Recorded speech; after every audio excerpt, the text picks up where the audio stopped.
Oh, what is going on? YouTube world. That's Steve. That's Vinny. I am Dave. This is the Insert Revolution podcast. What are we at? 87, I think. Ben Technicolor Coates, the old Patriots tight end. And there it is. It's coming up across my phone right now. We'll talk a little more about the subject, obviously a little bit in a few moments, as it were. What happens when your collection goes bust, especially for player collectors? How does that sort of translate or propel them, or maybe it just hinders them? So you know what? Fuck it, no more, no mas. But first up, going forward, we're going to go back to the old time, 7:35 ish p.m. Central Standard Time. Gives me a little time to eat, so I'm not stuffing my face as much as everybody wants to watch me eat. Nobody wants to watch me eat, so gives a little buffer in there too, and I'm not so rushed. And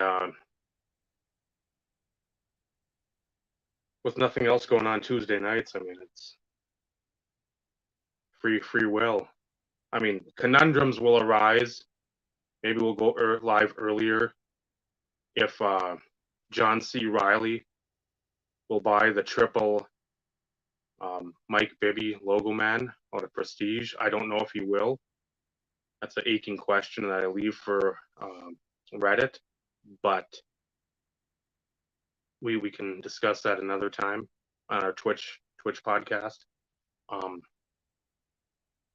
And also, make mention, I haven't really tied a bow on this, but the Wild Oilers game, I know Paul, I think, gave me a little shit the broadcast the week after, saying never go to Oilers game again, you're bad luck, you're terrible. And I said, well, I know all this stuff. I mean, this isn't just for the Oilers, Paul.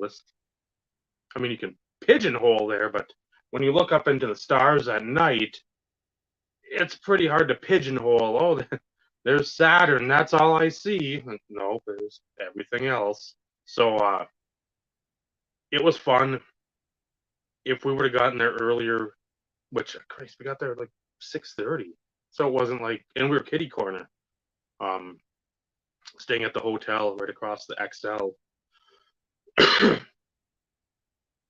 I got on TV, which is always fun. I was wearing a Dennis Northcutt Jacksonville Jaguars jersey, which, again, believe it or not, some folks were very thrilled with that, and some were like, "What the fuck are you doing?" Said, "It's me. What do you think? If I wear a Wild jersey, I'm not gonna be seen. You're not gonna be like, oh, there he is. It's not gonna happen. What's going on, Joe?" So I picked a jersey that would fit my fat ass and didn't look like a schmedium. That even if you left the tags on and said, "Hey, return it," no, that's not my fucking 10th grade jersey. I'm not sucking in my gut that much. I can't do that. I'd rather split the seams of my pants than fucking pretend I'm a XL anymore, or double, or triple. When your gut looks like Fat Albert's lower lip, I've said it 1,000 times. It's tough to find clothing when you don't go to the local tent and awning store to have them hem something up for you. But at least they know your name when you come in, so that's a positive. Super fun game.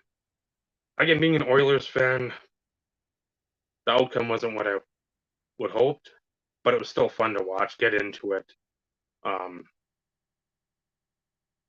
If you're on social media, I think I put some on Instagram too, which is rare. Some of the pictures, and if I didn't, I might have to. I don't remember. I don't either. I know you sent some via our group chat messages and stuff, but then again, I've slept since then. It's not like I have a running tally of who posts what when. Yeah. But if I don't, I'll have to put that up. Insane seats. The first row basically behind the Wild bench. And there was a lot of stuff sitting at that vantage point that I did not know about hockey. Never played it. I mean, I skated when I was in like first grade. I needed the chair because I'd fall because I wasn't fat then, so I didn't have gravity in the the Earth's gravitational pull to contend with. But seeing behind there and like, okay, they've got the numbers of the actual names, the full names of the referees taped. 3 sections because you go defense and then forwards and then goalie would be on the whatever end, the backup goalie. And I didn't know this either. They flipped. And I mean, it makes sense, right? If your goalie's behind me, your defense is going to be on that far end of the bench. Now, if you're playing on the other end, why the hell would your defense still be there? Again, it's something I didn't think about ever. It's nothing you really, when you watch a game, it's not like they're sitting there looking at the bench saying, "Oh, what's going on over here?" It's just perceive that, oh, that's where they're coming from. And then another thing was they had the clear tape around like their breezers and their socks. So it's like that it makes sense why they don't fall down, because I figured it'd be like the old socks you'd get from like hand-me-downs, the old three striped ones that some adult has had, but hey, you're a kid, doesn't matter, getting fucking dirty. Run them till they're ragged, then we toss them. So they tape them, and it was just a lot of stuff behind the scenes. If you don't play hockey or you're not like super involved with hockey, stuff you just don't think about. And it's like, oh, that's pretty interesting. It made a lot of sense, but it was 90s night, so there's a lot of good music going on. Didn't get on the Jumbotron. Disappointed with that. Had a couple of coaches look back a couple times. Sort of the look I'm used to getting, so it didn't matter. It's not like they're big leaguing me, but their fancy hair and sort of the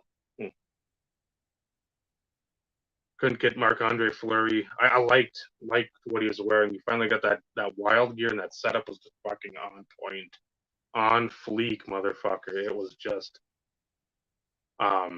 he at least he was nice too. The kids were coming down there. The one security dude was just a cunt. Just fucking get back to your seat. I'm like, let him take a pic for a second. Again, this is how you fucking get your people coming back, not because you want to be fucking the security zone. They pay their salary. The fans who come to the game pay their salary. Very true. So I mean, there's a couple that got the picture, and he'd turn. I was hoping, and I know Tristan was too, because she's like, why doesn't this girl just go over there? Because Kirill in the second period, the forwards are on our side, and I don't know if she was like a Russian adoptee or whatever, but she had a sign that had all kinds of the Russian language on it, and she kept sort of like just trying to like show it. Like, I'm like, fuck, step down 2 steps and put it against the glass. I think he'll look and he'll probably acknowledge you, because I'm sure, again, there's not too many people, especially a youngster, that are going to have that type of sign. But she looked disheartened, and then by the third period, she was on her phone for most of the rest of the game. It's just like, fight was right in front of us. I was getting, again, even on the team, you have these guys like a Ty Domi, the the Darren McCartys, the Claude Lemieux, that they can bring something to the table, but they're also agitators.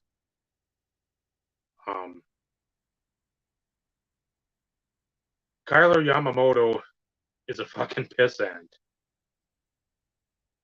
He was annoying me because it was like whatever 4-1 by then, I think, and he's out there and he's just sort of doing the old slap shot thing, fucking pinball, hit this guy, just see whoever wants to react.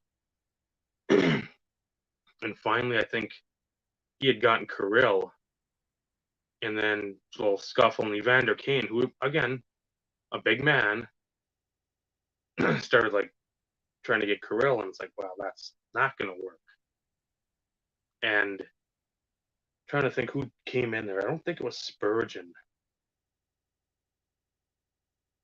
It's only been a month, and I fucking can't remember. But somebody came around, like fuck that, and they just like dove into the pile, and it was right there, and we're banging on the boards, which again, that any of the hockey games in high school I've been to, that's what you do.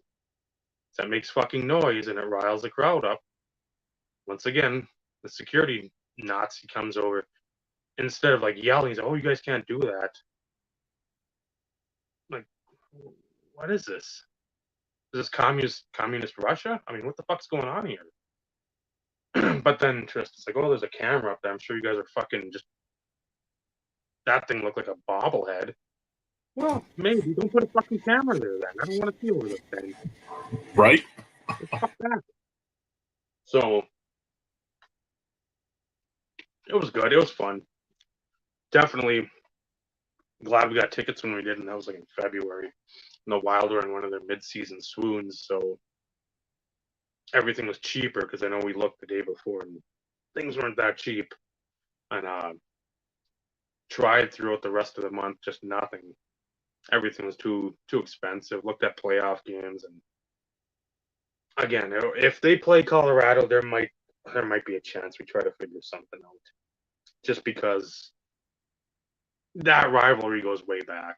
That's like one of that Colorado, Vancouver. Those are the two teams that really. I mean, people say Chicago, obviously a National Geographic rivalry, but Vancouver was one of the first teams that I know was hated by the Wild. Bertuzzi was a fucking marked man, and me being a Bertuzzi, Dan Cloutier, Matthias Oland, and Marcus Naslund fan, that didn't play in too well to the original Wild fans around here. But so if it's Colorado, I'd like to see them. Again, another group of guys that there's just fucking talent everywhere, every position. Well, goalie's the one that right now is sort of struggling for them, but everywhere else they're fucking stacked. Got to see Draisaitl score. I think I told Vinny, I said, man, he's fucking big. I didn't think he was that big. I'm like, holy God, that dude is a fucking. House. He's not like Chara, but I mean, you can tell that he's got some pounds to him, and then when he's just fucking serpentining with that stick, like, just insane. McDavid, wish I would have seen him score, but again, I think he got a helper on that, so their defense needs work. The lower lines need work, and they don't have much room to work with, so it's going to sort of be a status quo for the Oilers going forward. I know they're playing the Kings. I don't know if it's even 2-2 maybe. Wild play tonight, about an hour from now, and hope they can pull it out. I don't want to see St. Louis. You see if some 2-3 teams win, you got your cup. Let's move aside for a while, and maybe in about a decade come back.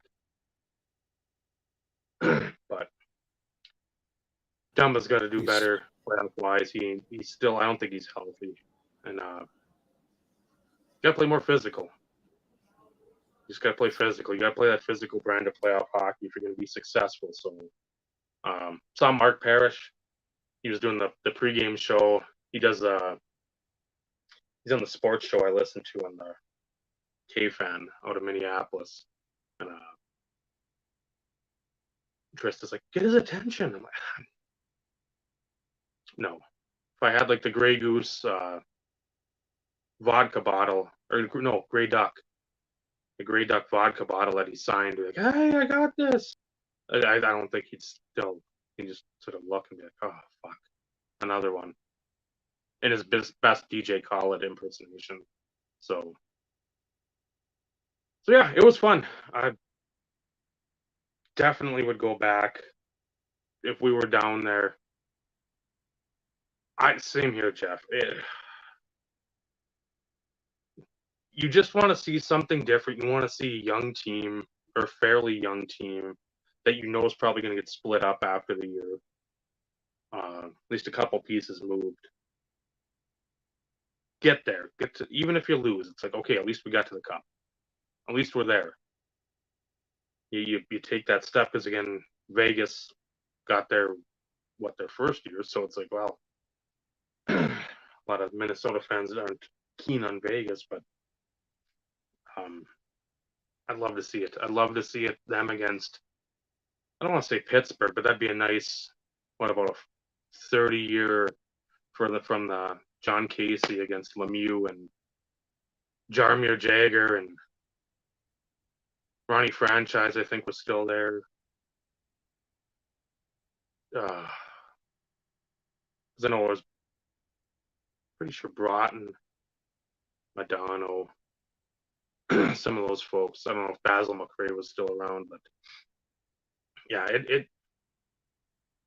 I've mentioned it on here. I mentioned it in some of my own videos. Playoff hockey, legit, the best sports of all. And I mean, it's not even close. Second would be the college basketball NCAA tournament. Just because when you have a shot that's 40 feet out and you hit it and the other team loses, you see raw emotion. And that's what you like to see. So definitely planning going back. Like to see Edmonton again, but there again, I've seen McDavid now. I've seen Draisaitl. As you should, Eric. I want to see all the guys. That's what you want to do. Because I know we thought about going down for the Anaheim game. I think that's Anaheim. They played near the end of the last month where Checo Getzlaf before he retired, just because, again, you follow him for how many years. It's that 03-04 class was a big rookie class for the hobby, let alone importance to NHL over the last 15 to 20 years. So, yeah, if you haven't been in an NHL game and you live in an NHL market, we watched Dallas Tampa, I think, when we got back to the hotel room. And it's like 2/3 filled up in Dallas. I'm like, you got a pretty solid team here.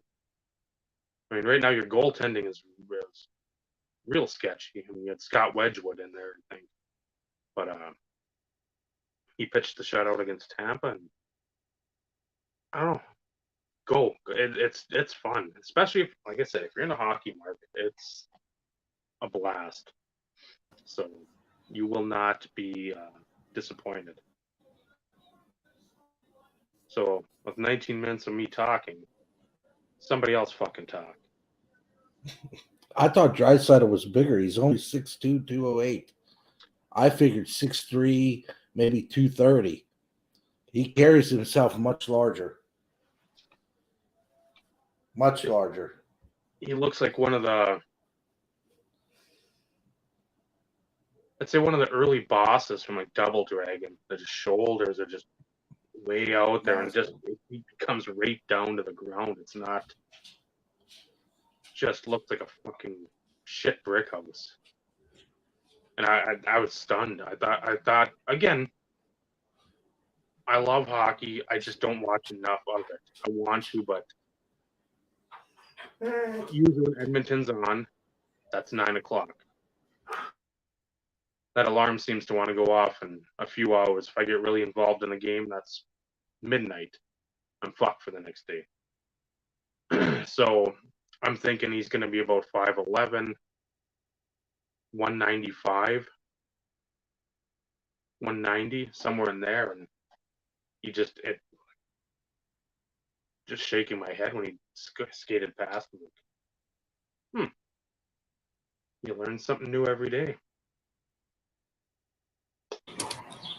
Do you? I'd say yeah. You think you hit a bottom for how dumb people are. That was a trap door, friends. That fucker flings open, and that free fall continues, and people get dumber and dumber. And dumber. I disagree, Dave. I work with some interesting people. I'll be right back. I guess I'll come back then.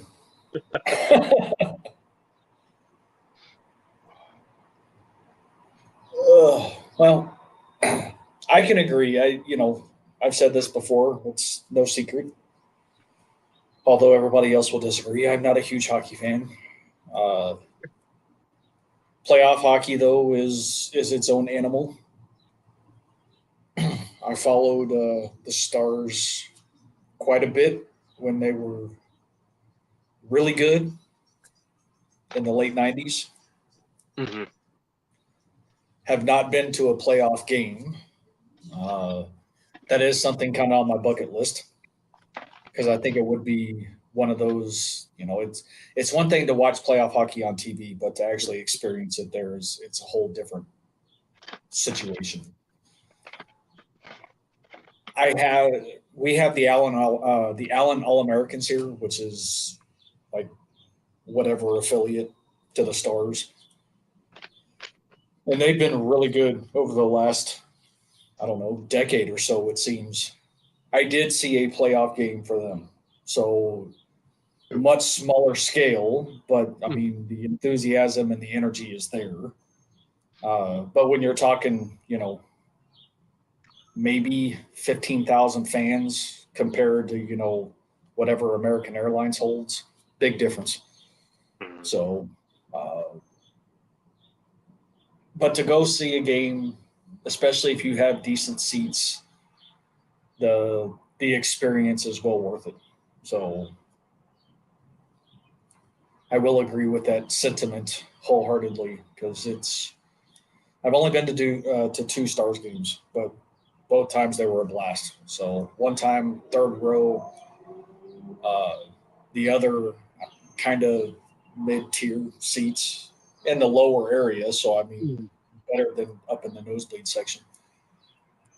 But definitely an awesome experience to actually be there and watch it. Because on TV, the sounds of the game are nowhere near what they are in person. No. The actual crashing on the glass and everything else. I mean, it shakes the freaking stands, man. If you're close enough.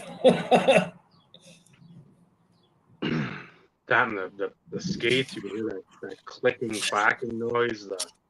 They stop quick, and it's just everything. It's It magnified. literally it's like Slapshot. They've got that boom mic out there, and everything's picked up, and it's like, oh god, just that. Whereas baseball, that background noise is just sort of the humming murmur of people talking, and maybe somebody down the bullpen, the snap of the catcher's mitt or whatever, or a couple claps or what. And it's same with football. It's the same murmuring, where you don't have TV timeouts a lot of the time for hockey. You might have one again. College basketball, if you're going to run without fouls, you got like the under 15 and under, I think an under 8 and then maybe an under 4. So you at least got 3 timeouts that are sort of pre-planned in. I know hockey's got a couple, but it's not like football. It's like timeout on the field, and you're sitting there and you're like, what in the hell is going on here? Why are we waiting 10 minutes basically to restart this. Oh, that's right. Gotta pay. The sponsors paid a lot of money, so I gotta know what fucking Tampax's new commercial's about, or a Fritos commercial when I've already bought more Fritos than they've produced. So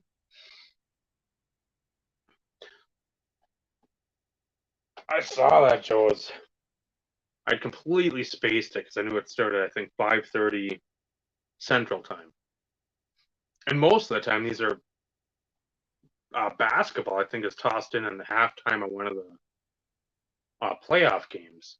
Or it's between a playoff game. I want to say it's halftime of some game. I don't know which one, but it's coming up, I think, probably a week or two. And I think hockey could do better with that. Because again, that you see what the NFL does for the draft. That's a whole different. That's not like 10 levels above even basketball. So it's about 100 above hockey. So, quick question. Speaking of the NFL draft, did you find it a little hard to watch from time to time because they were having major acoustic issues that whole first round?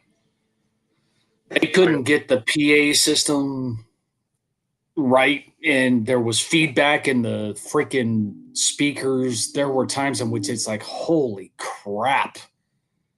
They they obviously didn't do like a test run or something, because that was horrendous to start. I mean, the first half hour or so was, I mean, it was bad. Bad. And where I watched the draft, but it was through ESPN's YouTube. Because again, I got ESPN Plus, but it's not gonna be the live coverage. You're not gonna see Manfred Mann go up there and call all the people out and whatever. It was for an interchanging of four folks at like the Ron Burgundy desk, a news desk. You had the one main guy that's like Jason Fitz, who I know I've seen somewhere on ESPN. I don't know where, but I've seen him over the past 10 years or so. Field Yates was their like guru dude, which I don't mind him at all. I like him. He's not like Kuiper, where Kuiper's time, it's like sort of Dick Vitale. It's okay.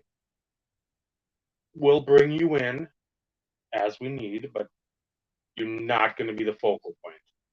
You're Hulk Hogan, WWF circa '93. It's like you had a great run. You got to start moving on. We can't have you as, and you're not going to go down to mid card. So, Dominique Foxworth, who you're familiar with from your Broncos days, corner. Harry Douglas, big guy in that 08 class. I know Falcons. That Sevens kid wanted to pick up some cards. Again, nice cards and nice patches. Just, if nothing else, aesthetically appealing. And he was on there, and he was a good. They're both good. There's some other guy that they were just cracking up with, and he looked more mountainous than me. He was like the hipster mountain guy. Spencer Hall, maybe.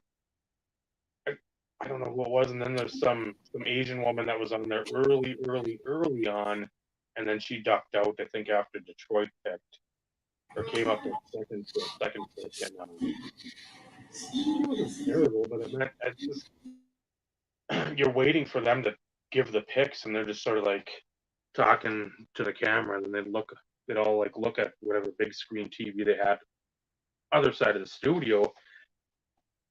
It was better than not watching it. That's all I could. There's something to watch. I got it on, and I sit there and putz around on the phone or whatever. And okay. Well, then you didn't have to deal with the acoustic issues early on, then. Because I mean, what was that? Or whoever the Vikings had I don't know if it's the second round when they picked. And the guy took like. Oh yeah, he had to be told to hurry up. They needed the old cane to pull him off the stage. Like, hey, I will say it was interesting to not see Mel Kiper actually there. yeah, him. That was interesting to me because it's outside of pandemic-esque drafts that we experienced for 2 years. He was always there. Mm-hmm. And so it was like a mainstay, and you knew he was going to be a part of it. He's always been part of the mainstay for the NFL draft because he's with ESPN, so go figure, right? At least I'm pretty sure he is. Yeah, it's the whole reason why he's always involved. But him and Booger, there is a like disdain sometimes between the two of them. It is unreal to actually watch it kind of in live correspondence. But it's a love-hate relationship with them. And let's face it, I mean, everybody has varying opinions when it comes to how they rank their players, and it's not like Kiper is the end all be all. Mm-hmm. He's definitely been wrong. Mayock has been wrong. All the big guys have been wrong. And by wrong, I mean like really wrong. It happens. You just don't know. It's all an assessment based on what you've watched, what you think teams are looking for, what you deem to be good skill sets. You may see something that somebody else doesn't see, or vice versa. So I didn't want to dig deep into the draft, but since you brought it up, and I didn't realize that you were watching it that way, because I automatically assumed you were watching it on ESPN Live. So as I was. But I tell you what, those acoustics were horrendous. I mean, it was bad. So bad. And it looks stupid when they.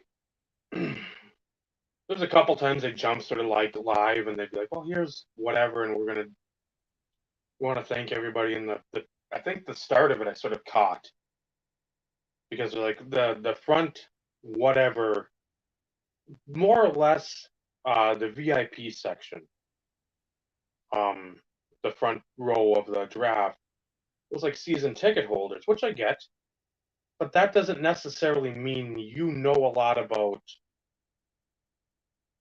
what's going on collegiately. Sure, you might be like, you had the guy with Denver, the dude in the barrel, the stocky, bushy beard dude. The Jets dudes they're always in New York City. Barrel man. Yeah, barrel man. And then the two guys that would, the bigger guy and the little guy would get on top, and they do the JETS and Riley, basically mascots without being paid for being a mascot. You just had people doing like cosplay there, just dressing up in goofy, outlandish shit, and it's like, I get New York shouldn't always get the draft. I get this. Agreed. More often than not, though, I'd like to see it there because that's the best atmosphere. It's also the history. If you want to do day one, let's say MSG, you get more people there. Because that Radio City Music Hall or whatever, it's not going to hold 25, 35,000, whatever it is. You're going to get a few thousand, whatever the number of audience can be in there. So you're not going to have the opportunity for a lot of people to be there. They want to go. At the same time, you don't have, in my opinion, people that actually want to be there. It sounds so dumb. For the right reason. You don't want to be there for I like college football, or I followed XYZ. My team's got 5 picks in the first 3 rounds. I would go there just because I'm like one of the draft guys. I like figuring out, just mentally trying to get into people's heads and figure out what's going to happen, what pieces are coming into play here, and how the draft is going to play out. Oh, it'd also be for the experience. You know, it's we talk about nostalgia as it pertains to card collecting or whatever sort of collecting. But it's the experience. I can't speak for everybody, but to go to the draft, to go to the Super Bowl, to go to the Pro Bowl, to go to the NBA championship, some of those things in which you you don't always get that opportunity. Go to WrestleMania and have ringside seats for us wrestling fans. Even though I'm not as big of a wrestling fan as what I once was, that would still be a freaking awesome experience. I told Dave that I'm pretty sure I brought it up in the group chat. I had a chance. So our company has a box at American Airlines. Go figure, right? And every once in a while, if something falls through, the executives will allow us peons to get a chance to go. So it's sporting events, it's wrestling, it's concerts, it's anything that can be held at American Airlines Center in which we have some sort of ticket allocation, I guess, because I don't know how that works. I don't make enough money to have a box, so I don't know how that works. But I had a chance to go to Friday Night SmackDown and the Hall of Fame for WWE because WrestleMania was being held at Jerry World. And, by the time the email comes through, it's like you don't have a whole hell of a lot of time to sit there and say, hey, babe, you want to take a trip down to downtown Dallas and freaking go to this? Because you're in the box. It comes with parking passes. And I think it's quote unquote 6 tickets that are a part of the box or whatever. But it's 3 parking passes. And it's like, well, shit. That's to see the Hall of Fame, WWE Hall of Fame, would be a cool experience, especially for, Undertaker got, inducted earlier this year. So the Steiners got inducted. It's one of those, it's like, Dave, you always talk about the experiences all the time. And it was agitating. And of course, I think I even said, Dave, too bad you don't live closer because we would have gone. It would have been an immediate type, yeah, I want two tickets and a parking pass. And I'd have been calling you saying, okay, dude, we need to go. We need to leave now. And we'd have been going. But, it's things happen for a reason. I know we always say that to, yep, Big Papa Pump, him and his brother.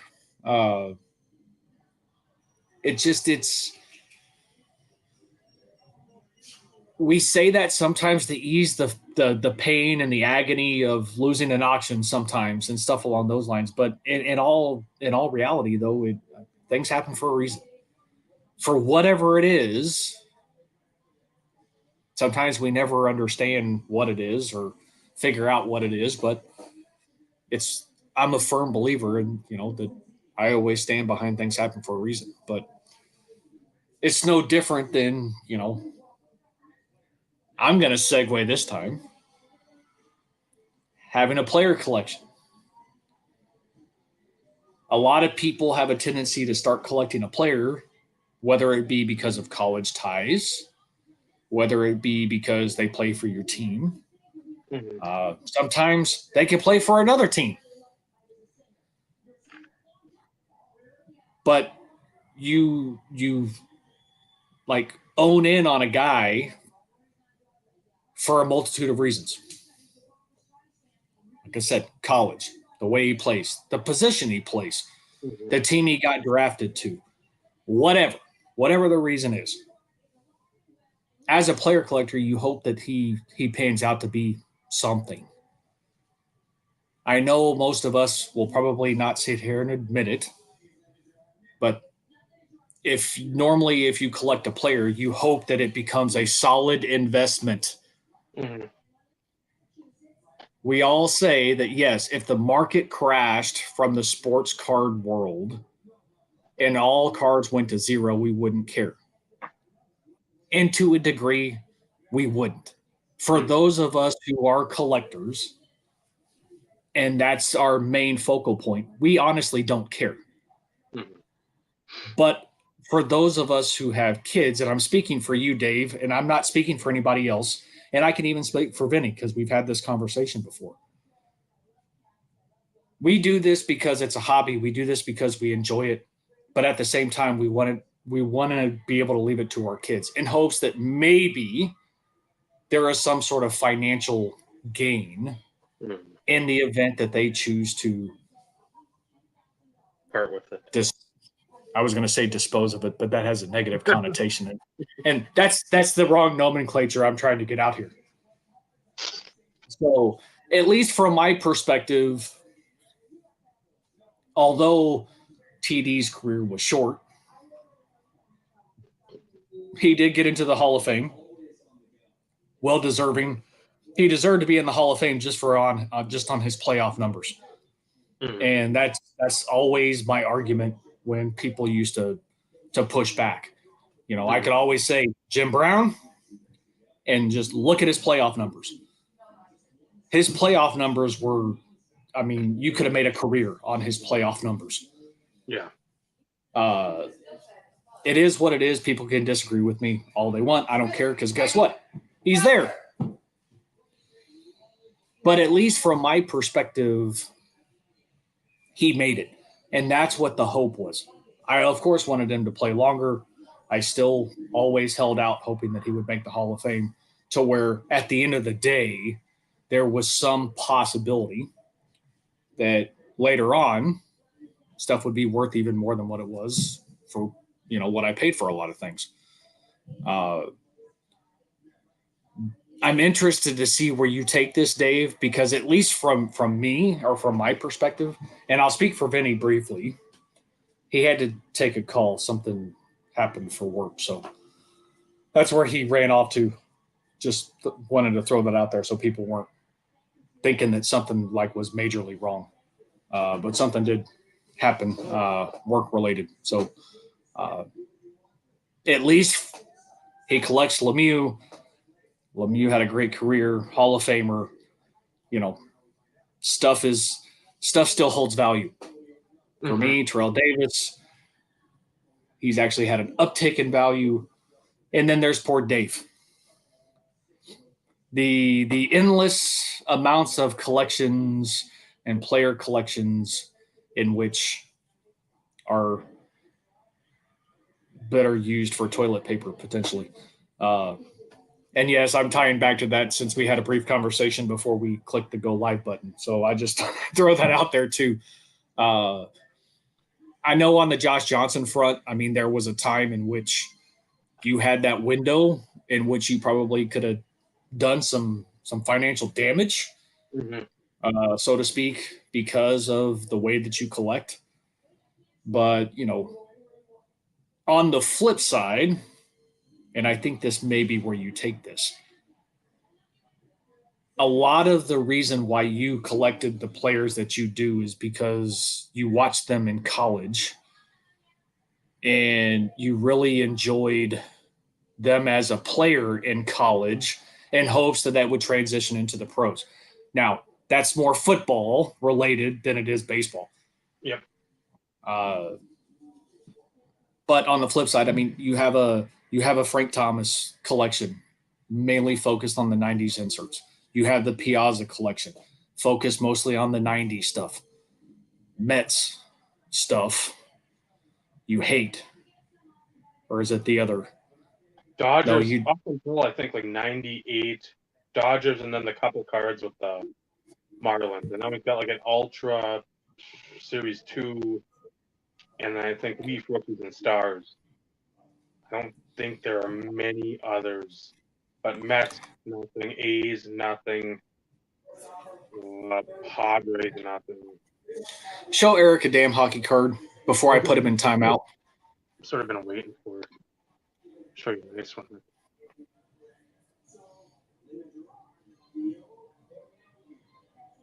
So the 02-03 version, Eric. So it's Numbered. numbered to 95. And that was one that the guy had a bunch more earlier on, I think back in March. But again, knowing the Elton John concert, knowing the hockey game, I can't do anything. I want to, but I can't. So I know I missed out on a bunch of those stuff that I really wanted. There's like the MVP golds, all that stuff, that 98, 99, 99, 2000, 2000, 2001, the stuff that I've harped about for eons, but I just couldn't pull the trigger just because of financial. And trying to sell cards, I want to, but at the same time, again, unless somebody's coming to me now and saying, hey, what do you got? What do you got up? And if they want to do one of these and we're not going live, and like, let's go through what you got. And I don't know how many for sale videos. I'm not bringing a ton in. It's not like it was 3-4 years ago. So I mean, what you've seen in the past videos, that's basically what I've got. I can tell you, hey, I want these 5 cards. Well, this one is sold and this one is gone. I've traded it away, whatever the case may be. Yeah, you still owe me pricing too, by the way, but I haven't bothered to bring that up. The what? We'll talk. We'll talk. Other things have happened since then,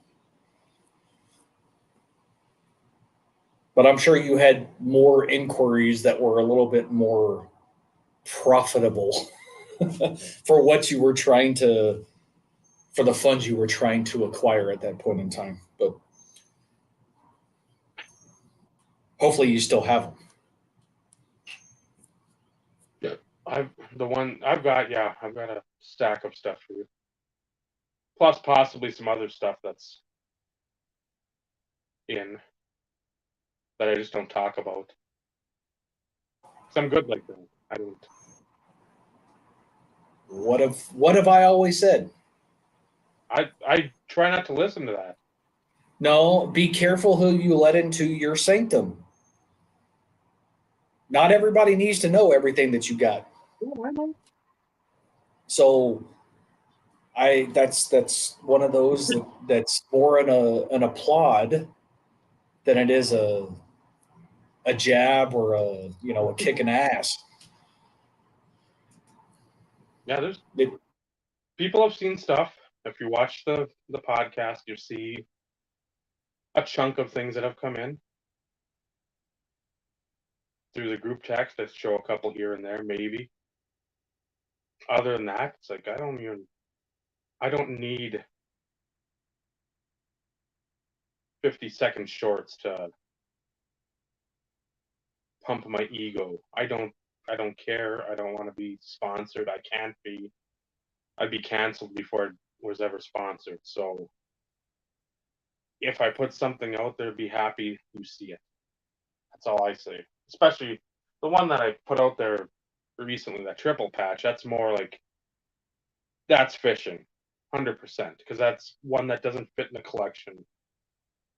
If somebody's able, if they want to pull the trigger on something, we'll talk. But I'm not going to sit there and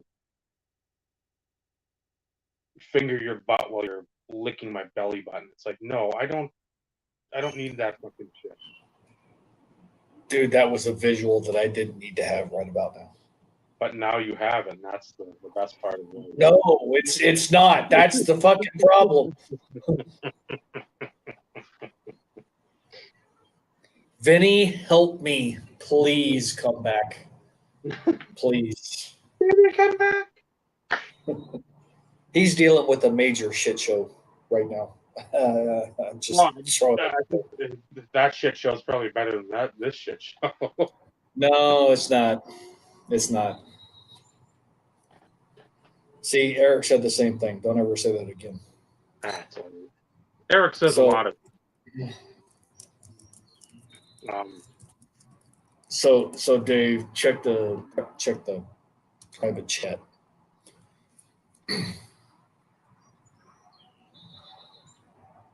Oh, fun. Yeah. So yeah, bad deal. Especially with other crap that's going on too. So. But circling back to the player collection aspect, I kind of took over that conversation for a bit. I'm sure a lot of people were excited about that because they didn't have to hear you talk. Since you always bring that up as a point of context. Mm-hmm. Honestly, like start with the baseball stuff because everybody knows Josh Johnson. That's ultimately who you're known for is Josh Johnson. But for those that have been around a long time, know about Thomas and Piazza and AJ Venegas. Yes, I know. It's crazy to think I still remember that. And there's a few others, but I think more like from your baseball perspective, and I'm making an assumption here, and you'll of course be able to tell me if I'm on par or way off in left field. Normally, I'm way off in left field. No, it's not the Detroit Tigers. From the baseball perspective, your baseball decisions were more along the lines of like, I don't want to say nostalgia, maybe like your Frank Thomas and Piazza and those type of guys, maybe. But why Josh Johnson in the first place? I've always, and this is such a 8-year-old answer. I've always liked the colors of their jerseys. Their old jerseys were the best. Anything up until 2011. Then they flipped and did sort of like that, whatever it was, the black, that like orange. I think there was like a teal in there, and I want to say yellow, maybe a white. Another cool jersey, but so you like the setup, right, Dave? Is that what you're trying to tell me? the setup was fucking on fleek. It was lit, as the 28-year-old, 32-year-old kids say. It's on fire. Absolutely. Where's Paul when you need him with the fire emoji? Yeah, Oilers aren't playing right now, so I don't know. Well, he may be working.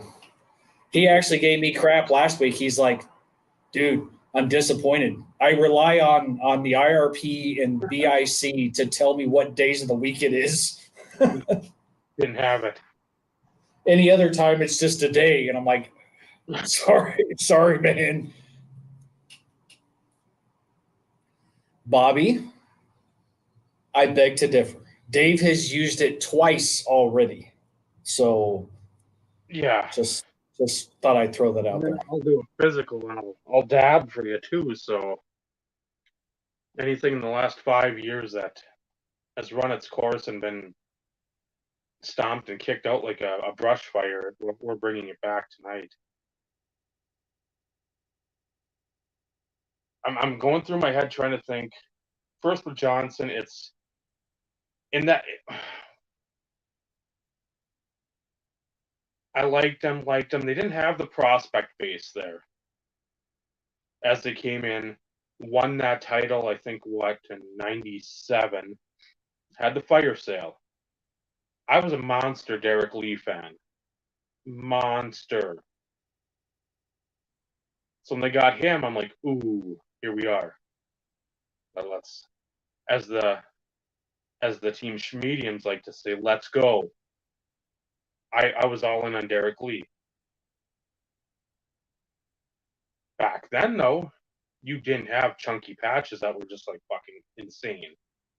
That could really accentuate that Marlins logo. And if they had that stuff then, you may have drawn more people to follow them, even going 62 and 100 or whatever it was after a fire sale.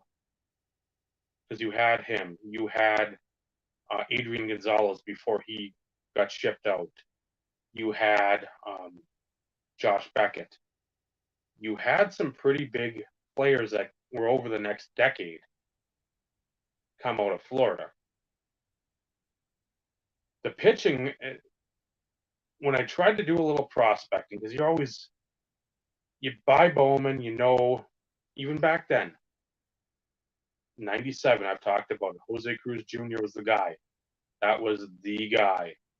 But there's Mark Kotze, now the manager of the Oakland A's. I'm like, I loved him at Fullerton because CBS used to have like the College World Series on. It wasn't showing every game and like the regionals, the super regionals. You didn't see that like you can now. So when you saw a guy, you're like, ooh, I like how this guy plays. So you'd watch a little on ESPN. You'd watch the eventual World Series on CBS. And I know he had made his name, I think, in the 96 College World Series. And I'm like, oh, I really like him. But again, you're not thinking, oh man, I want to see where he goes. No, at 16, you're sitting there and thinking, I can't wait for the football products to drop. It's coming up. I mean, Press Pass will be dropping. Then you'll have Tops not too far after that. Donuts will be tossed in there. Collector's Edge is probably already out. Football at 16, and as we've said, that was our bread and butter. Absolutely, that was what drove us in that 93, 94, 95, 96, and even into 97, even though it had a brutal rookie class. You think the 2013 class was bad? You think the 2022 class is bad? Go take a walk down memory lane and drum up how much excitement was over that 1997 when Antoine Smith was a guy that people are excited about. That those brakes weren't being pumped; they were fucking getting hammered on because it's like, oh, Pat Barnes, no thank you. Byron Hansford, please.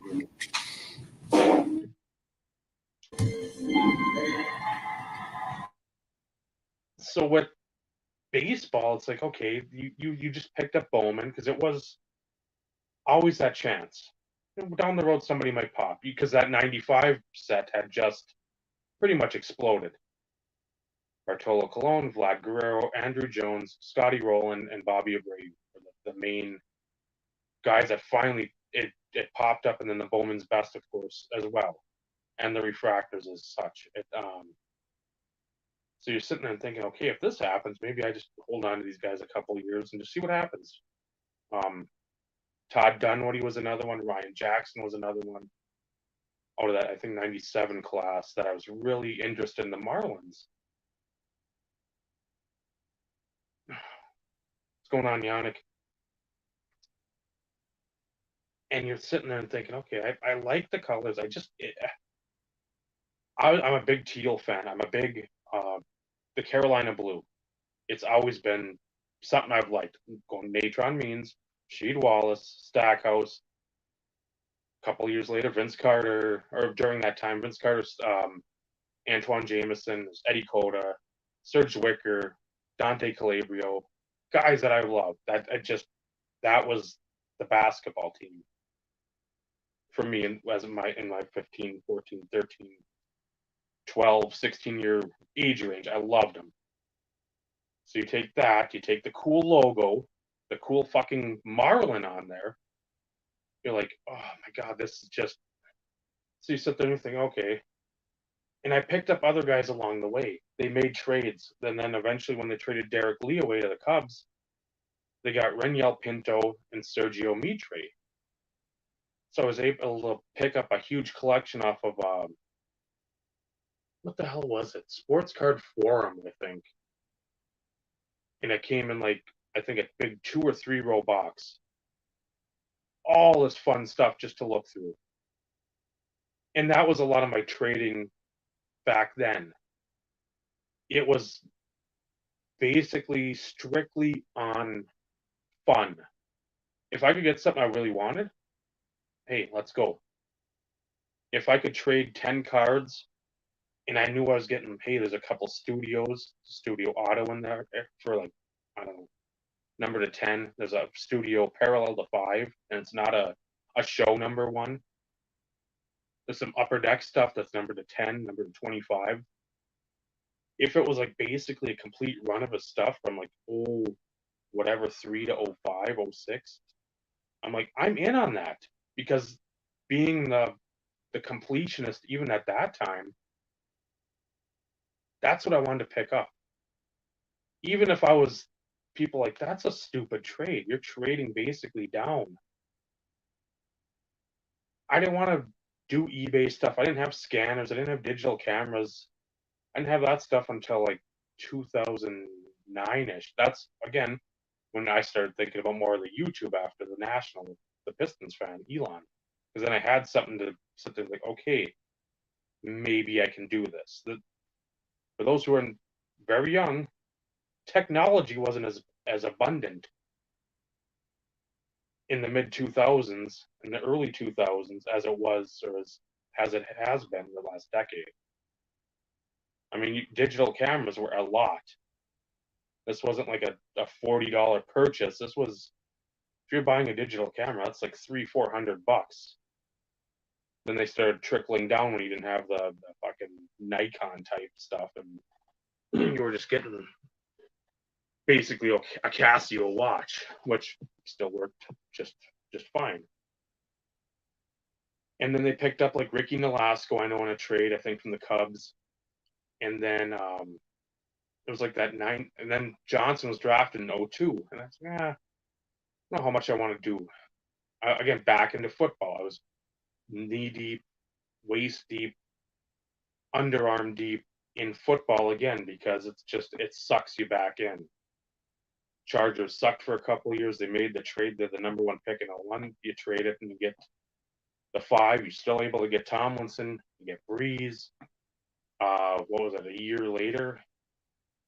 or 2 later, you got Kading. So you had all these parts. And so again, football sucks you in with the draft classes. So I didn't really do much. I picked up some here, some baseball here and there. Well, not Johnson at all. It was never Johnson. I'm like, I'll wait. And then I think it was, Eric can wait and wait and wait and wait. Damn you, Vinny. You ruined it. that, I think it was 08. Right at the beginning of April. I'm like, you know what? I've picked up Nolasco stuff. Dan Ugla was another guy I picked up. So again, it's just an all or nothing player. Basically, two major outcomes. You're either going to hit a home run 480 feet, or you're going to strike out and corkscrew yourself into the ground. So I'm like, well, you know what? He's got some stuff out there. I need to find a pitcher on the team. Who's out there? I'm like, I know Josh Johnson. He's coming back from Tommy John, so that might be one I look at. Like, I don't want Dontrell. That's too much of a gimmick. I just don't think that he's going to last.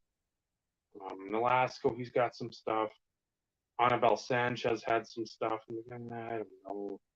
Pinto had some stuff. But again, it always went back to Johnson. Like, where the fuck's he from? Let me look up some information on him. Well, born in Minneapolis. I'm like, yeah, that was pretty much check and mate, but he's 6'6". Big pitchers never get hurt. I've never seen that before in my life. So, I'll start looking at his stuff. And I think the first card I bought was like an 07 Premier dual auto. I want to say numbered 4 of 10. If I looked in the archives, I can maybe find it. And I think it was like 99 cents plus whatever 5 shipping, because I think it was up in Canada. And I'm like, this isn't good. If I can get an auto to 10 for basically $5, what else is out there? And at the time, again, I was still more football. This was the 07 class, and I mean, the 08 was coming up. The Forte class, the Matt Ryan, Flacco. And I'm like, shit. Because I was still heavy into Mike Sims Walker. And I'm like, fuck. It's baseball. This guy, and I started reading a little more, getting this again. You read some stuff, and you steer yourself away back to the one sport. You close your walls in, knowledge-wise, which is never good. And I'm like, I gotta see what's going on with Johnson. It's like, okay, starting a rehab program next month. They're talking about. Like, if I do this, I got to do it now. If I want to put together some sort of collection, I've got to do it now, or I'm gonna fucking lose out. The time will have passed to jump in the basement, and then as it comes back, and people start recognizing him a little more, and it's like, okay. So start buying the stuff, and with me, I'm not smart with it. One copy is never good enough. So I sit with like 60 copies of a Topps Chrome Auto. I've got probably 20 of the refractor of 500. The black to 200, I probably have about 10, 15-ish, somewhere in there. Red to 25, I probably got about 6. The Super eventually came up, but that was a few years later, and that was a smart seller. He sold at peak Josh Johnson time, made peak Josh Johnson money. I haven't seen that one since, but there's a lot of stuff I picked up, and I'm super grateful I did, even at a price that people be like, oh man, that's a lot of money. And I'm like, no, because I haven't seen any of the shit come up since. And through all the peaks and the valleys of like the hobby love and the hobby hate, you're just like, fucking stop being dumb, hobby. And a chunk of people in it. That's always been one of my first 2 searches when I wake up.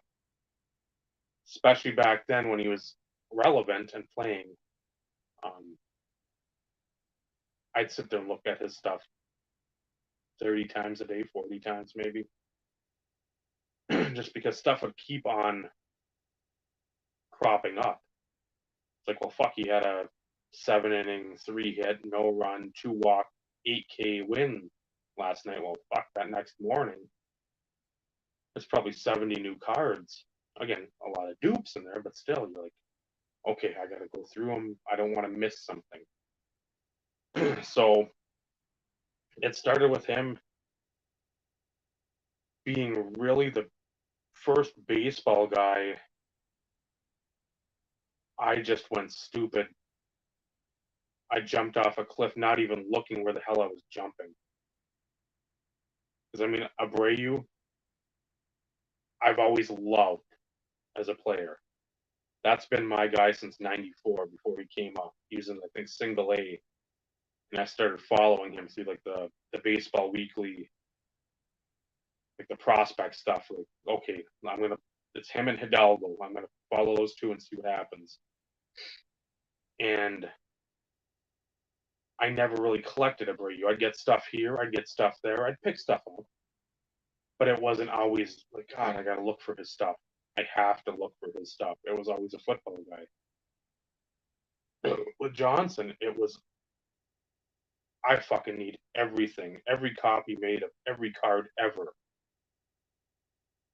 And thankfully, that's been about the only guy that's ever driven me to that level. But then you throw in, it's like you said, AJ Vegas draft. I don't even remember where, 4th round, 5th round. I think to the Dodgers, Tony Zitch. I've got his 2010, the USA Bowman Chrome Superfractor. I got that. That was my deep plunge into him. If I can get this, that's a pretty big card to base the collection around. I mean, I had some other USA stuff in that 09, 2010 series, but I got that for like $77. I'm like, okay, that's gotta go fucking feet first on that one too. Cup of coffee with the Mariners, cup of coffee with the Cubs. I don't know where he's at now, even if he's playing anymore. But just guys that you follow. And these weren't guys like you said. Football's so easy to follow. Basketball's so easy to follow. Especially if they play collegiately in basketball. Against somebody like Luka who's overseas. Some of these overtime elite guys or this other nonsense, these like academies. Tougher to follow them. You play at Michigan, you play at Kentucky, Duke, Texas, Louisville, Carolina, Florida, UCLA, wherever, Gonzaga. You can follow them at least for a year, if not 4 years, if they're playing the whole time. And that builds up that it's like a personal equity in the person. You're not spending money unless you're probably nearby and can go in, but you're spending your time watching them, reading about them on the internet, wherever, Sports Illustrated, if they still have the physical copy of that. The newspaper, if there's an article in there, maybe your Sunday paper or something. You're spending personal equity time-wise in them. Baseball, you can do that to a degree. Again, if it's a college player, nowadays it's a lot easier. With ESPN Plus, you can watch a lot of these college games. I could watch Troy, South Alabama earlier. Who would have thought that 25 years ago? I could watch fucking Troy State, South Alabama Jaguars play baseball on my fucking phone through an app. What Jetsons bullshit are you fucking pulling out of my pocket? Fuck you. Back then, though, this wasn't a thing, and that's where there's a huge, in that I don't think it ever gets brought up enough, the huge disconnect with like, hey, this is what's now. Well, remember, not to be the boomer, but remember what's back then. I'm not saying, oh God, you guys get off my fucking lawn, even though I don't want you on my lawn anyway. But there's so many more things you can do now, technologically wise, because of everything we've got in our hands, at our disposal. That back then, you had the remote for the TV. And that was basically it. And if you had a family that was sort of well-to-do, you probably had a satellite, and you didn't have, at first, direct or dish. You had that fucking monster in your backyard that looked like a fucking swimming pool for like the world's fattest twins. It wasn't, I'm trying to think, Star something. It wasn't OnStar, but a Star. Don't give me the lion. I couldn't even tell you. I remember this was like, I think, early 90s, and then it started shrinking a little, but not much. By the 2000s, yeah, it was the satellite you had now, but it to play a baseball player, it wasn't like it is today, or the last 8 years, 5 years. Prime stuff, see, it was. So, following the baseball guys, Doug Million, I wanted to collect him. I collected him as hard as I could, and then he died in his sleep. First round pick for the Rockies in '95, I think 7th overall. Pitcher. Never even sniffed anything to think 96 or early 97 he died. Steve Olin, favorite baseball player of all time. I crafted my pitches after his, much to my dad's chagrin. You don't want to have sidearm pitching at 12, 13 years old. I was not aware of that. Died. Fucking him and I think Timmy Cruz. Bobby Ojeda lived. It was about March 16th, 93. Fucking spring training accident because they were drunk on, I don't remember what lake it was down, wherever Cleveland had their spring training. Fucking right into a dock. I can't imagine that was a pretty sight, no matter how big the guys are. And so that takes the starch out of your sails, or the wind out of your sails, because you're like, okay, there's two guys I really liked. I didn't even get a chance to fucking enjoy the spoils of a collection. I didn't get a 93 finest refractor because, again, Olin was coming up in that team. He was their closer in waiting. And he would have been, I think, a fairly good player with Manny Ramirez and Vizquel and all these Joey Bell and all these young pups, that Indians team. So that's when you turn back to the football. So again, with Johnson, it was just team, colors. As we've said, you sort of look, you're like, okay, there might be a player I followed a little bit, a team I follow. What guy on there? Tatum Bell, maybe I want to pick up a few more of his cards because Terrell Davis is retired. They're not going to re-sign Mike Anderson. Orlando Scary got traded. Tatum Bell, maybe I'll pick a few of his up. Again, even though he came out hotter than he should have. But something akin to that situation like that, where it's almost prospecting, but you're doing it not for a quick flip. If that makes sense. It does. The only difference is in my brain, that was never a thought. Yeah. It was, kind of like you to a degree, but on a lower scale. I wanted every card of Terrell Davis, but I only wanted one. I was happy with one. And, there was a lot of money spent for a lot of years. But looking back on it, I wouldn't change anything. I don't regret it. It gives me a bigger appreciation for what I do have, 100%. And those opportunities in which I get stuff now, it means more these days because, the market is still up. Some of his stuff is still selling for more money than I'm willing to pay.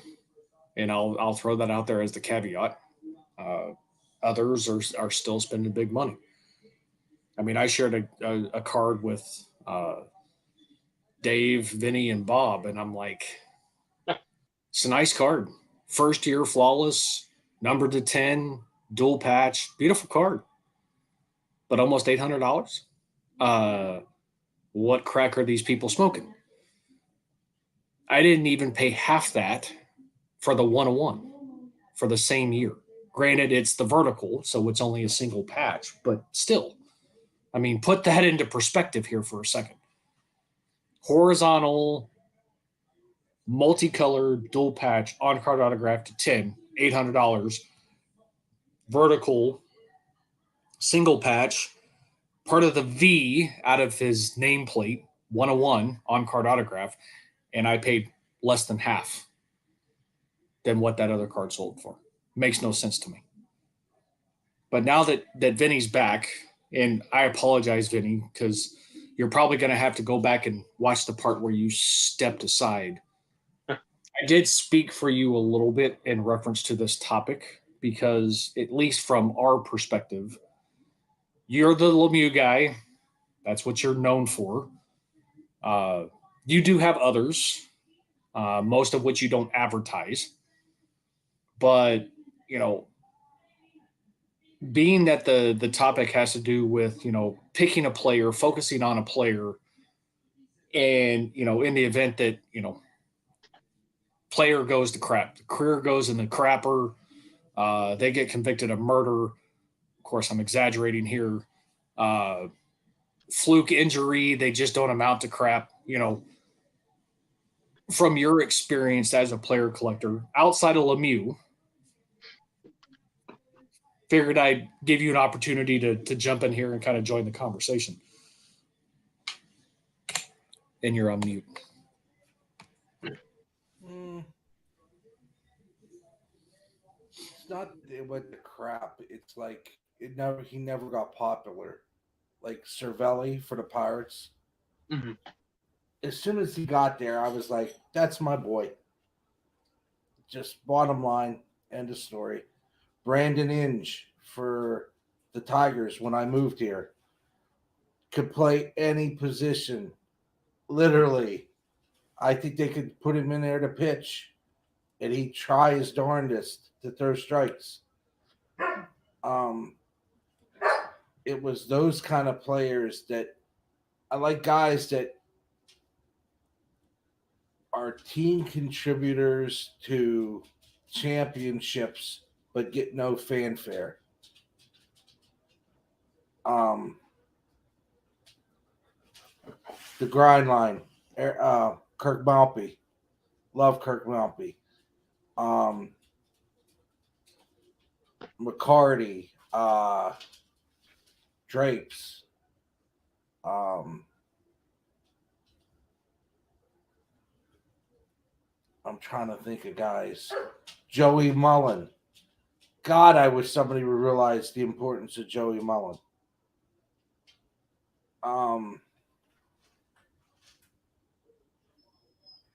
Kevin Stevens. These are guys I collect. I get their cards when I see like a cool insert. I'll grab them because, Mark Recchi, Rick Tocchet. These are the guys partly on nostalgia, but these are guys that people don't really gravitate towards. But if they weren't there, I wouldn't have had 2 Stanley Cups, in the 90s, back to back. When the Red Wings in 96, 97, I think it 97, 98, like Vlad. What if Vlad didn't get hurt? What kind of career could he had? They made him honorable 101 of the greatest 100 hockey players of all time, because what would have been if he would have still played, if he never got hurt? So it's really not us players; it's those players. And I have my share, like Martin Letestu. I thought he was going to be, he was on that line with Malkin, and he was going to be Brian Rust before Brian Rust. They made a guy that was your average hockey player into a dynamo. Those kind of players, I just like them. Third line centers, third line wingers, third line D-men that serve a purpose. I still can't believe how much non-respect Oates gets. Cam Neely, Chris Chelios, for God's sake. They talk about Lindstrom being the perfect human and playing as long as he did. Chris Chelios did it just like he was doing it on, like he said it. What's his name yelled at him at the what was it? He was playing in his last stadium game, right? And I guess Babcock yelled at him. He cracked a few. He sat on the bench and he watched the game. He was like, "That's that." Yeah, he played But the you know, first shift, and then he was yeah. done. So it's those kind of guys. Larionov, the Russian Five, the lesser known guys like Slava Kozlov, who was an absolute jerkwad to everybody, but dang, he could play some hockey.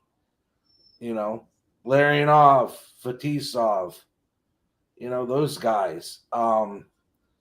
Jim Pack for the Penguins. Alf Samuelson finally had a guy that like McSorley for Gretzky. You mess with Lemieux, Alf was coming for you. Adam Gray still broke his hand. I mean, that was a big thing back then. But I had a conversation with one of my buddies, Rick, who was one of my bosses at work for a time. Ghost, we hear you. You can stop now. And he said, when you love hockey, when you could talk from the first line center all the way down to the third line left winger. And it's for any team. I could talk Coyotes, well, maybe not Coyotes, but you get my drift. If you love the game and you love all these players, it's like baseball game. If there's a baseball game on TV, it has to really suck for me not to watch it. That's how much I love baseball. Same thing with hockey. Anything else? But I love the game. And if, here, we'll give Eric some stuff. Mike Green. I love this guy. He played for the Wings for a while. Great player. Bergeron. He doesn't get enough credit of how good he is. Got the big man, Zdeno Chara. He does get the credit. Another Bergeron. And notice these are all Boston guys. Your promise is fulfilled. Cam Neely. I like this kid, Alex DeBrincat. And this was an absolute steal. Steven Stamkos at the bottom. And I think Stamkos, if he didn't break his leg, he'd be up there with the top 5. Mm-hmm. So I just see the Alf comment. Yeah, he was not loved by many.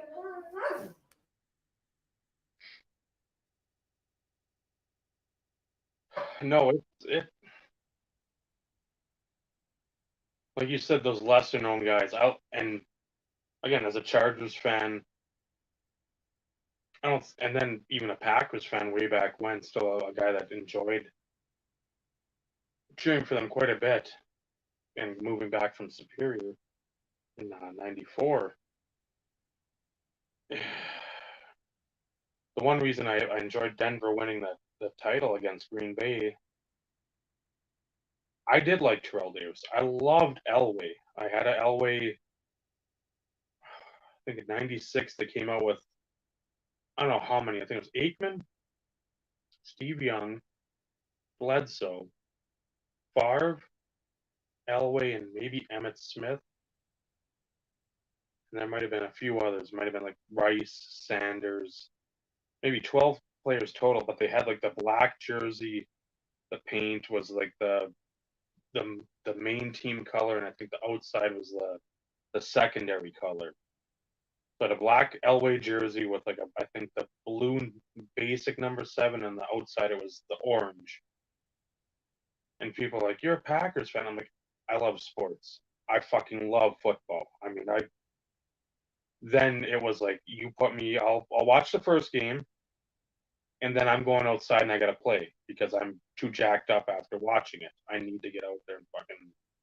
I don't care if I'm just kicking the ball or throwing it to myself, reliving plays of yesteryear or that day.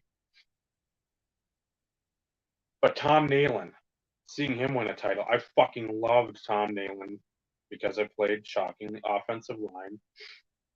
I was two numbers. I was 66 and 68. So I mean, it's like, okay, I've got Nitschke's, and then the next year I think it was Rope. But I think Nalen was 66. So that was another one that I was like, I can't go wrong. I mean, these guys are just great, and nobody gives a shit about them because Terrell's running.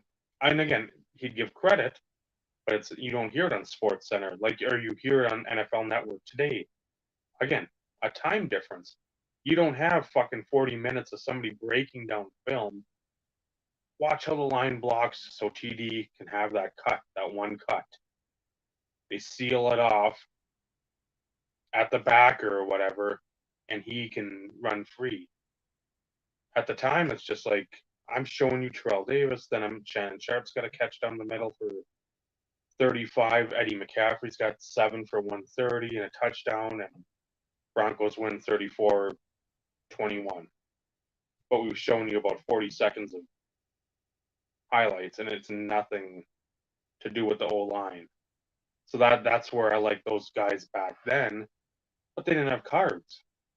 So you couldn't sit there and be like, oh man, I want to get this Tom Nalen refractor. Those don't exist. So you can't get something that doesn't exist.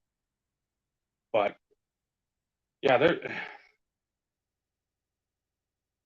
the amount of collections that I've went fucking. I've tried to list them at other times on here, other times on my channel. I think on Carlos, on his show, I don't know. Tried to talk about it, I think maybe on Matt, on his show, but I mean, just like talking about the breadth and the width of fucking. When people say, "Oh man, I collected sign," well, you're dumb because you fucking bought in at a stupid price. If you thought something was going to happen differently, I would have been like, well, if stuff starts going up a little bit, I'm getting out. But I didn't think this was possible. See, and that's the tough thing about when we kind of started into where it is now. Like, I love Javonte Williams. I think that kid is a stud. I have high hopes for that kid. I had high hopes for Philip Lindsay. Mm-hmm. For the life of me, why Denver got rid of him, it still baffles my mind. That kid played with so much heart that you can't put a dollar value on that. I mean, you can't. That kid had no quit. No. And, granted, yeah, it probably would potentially shorten his career, but let's face it, he played with everything he had. He wanted the ball. He wanted the opportunity. Put the game on my shoulders. I will carry you. Mm-hmm. That's just what he does. And he never really got a chance anywhere else. No. I mean, he did, but let's face it, he didn't do what he did in Denver. It'll be interesting to see how things change with the new coaching staff because Denver's always been the smaller line, quick off the snap, Mm-hmm. allowing the one cut and up the field type situation. It's worked for them. You don't need that with Javonte by any stretch of the imagination. He'll just run you over and carry you for about 15 yards. But even though I love the kid and he's got great potential and he could be the best running back Denver's ever had, as long as he's given the opportunity. But he's out of my price range. Mm-hmm. And that's because of where the market is now. Heaven forbid you have a Justin Herbert collection. Yes, agreed. LA Pats. That guy that you didn't think would amount to anything, but continuously impressed you, regardless of his size. He played like he was like 265. you know, uh, but I mean, imagine trying to be a Burrow collector or a Herbert collector, or I mean, Mac Jones. These guys that have come out early on in their rookie years and have done really well. And in those situations, yeah, you have to buy the dip. I know we all hate that term here, but in those situations, that's really the only way that you have an opportunity to get some stuff to have in the collection. It's one thing to get your base rookies and stuff along those lines, because those are still fairly affordable considering, but you want an NT patch auto, you can forget it, or you better go like harvest some kidneys allegedly. But compared to where we kind of started our initial player collections compared to what it is now, we all know it's still difficult today to still pick up some of those guys that we collect that are our main focus because of the way that the market is. I mean, I talked about the flawless TD card going for almost $800. I need that card, by the way. I don't have one, but not at that price. No. I mean, that's a PMG almost. That's a PMG red potentially and graded an 8 or an essential credentials from 97. I mean, that's that caliber money. And for me, being a 90s guy, I would rather have those over that. Mm-hmm. Just, let's get that out of the way so everybody understands the playing field I'm on here. But, it's I could only imagine what it would be like for the three of us to collect the guys that we do. Dave, you probably wouldn't be as impacted as much because, your guys' career is over. Most of your guys' careers are over. Brodeur, and I'll focus on Brodeur specifically from your collection perspective. But you, Brodeur, Vinny with Lemieux, and then me with Terrell, if we would have started collecting those guys right now, or let's say over the last 2 years, and have amassed what we have currently, could you imagine the amount of money that was spent or would have been spent? I mean, you're probably talking 6 or 7 times the amount of money that was invested when we first started. That's crazy if you really put that into perspective. So this topic would be really interesting to get somebody's opinion or their experience if they jumped in at the height of the market on a Zion or a Ja in the basketball world. I know in the placeholder you have Greg Odom. He was supposed to be the next big thing, and of course he freaking flopped bigger than he ended up being garbage. But that could be the same for any sport. If you choose to become a player collector right now at the peak of the market over these last 2 years,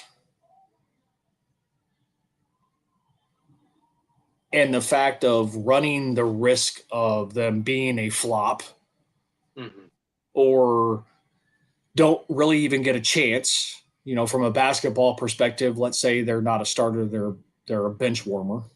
They play off the bench. From the hockey perspective, it's your third string goalie, your third line center,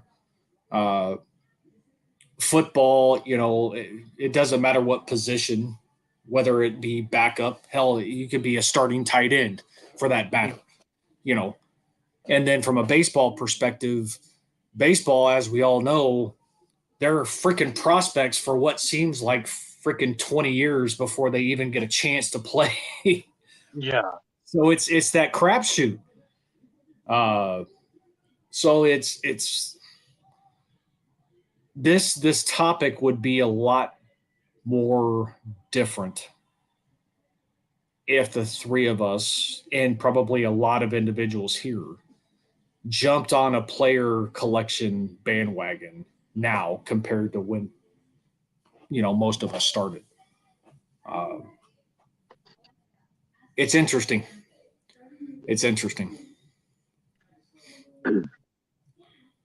And with So, a prime lot example. of what I've got over there, Dougie Martin, another guy.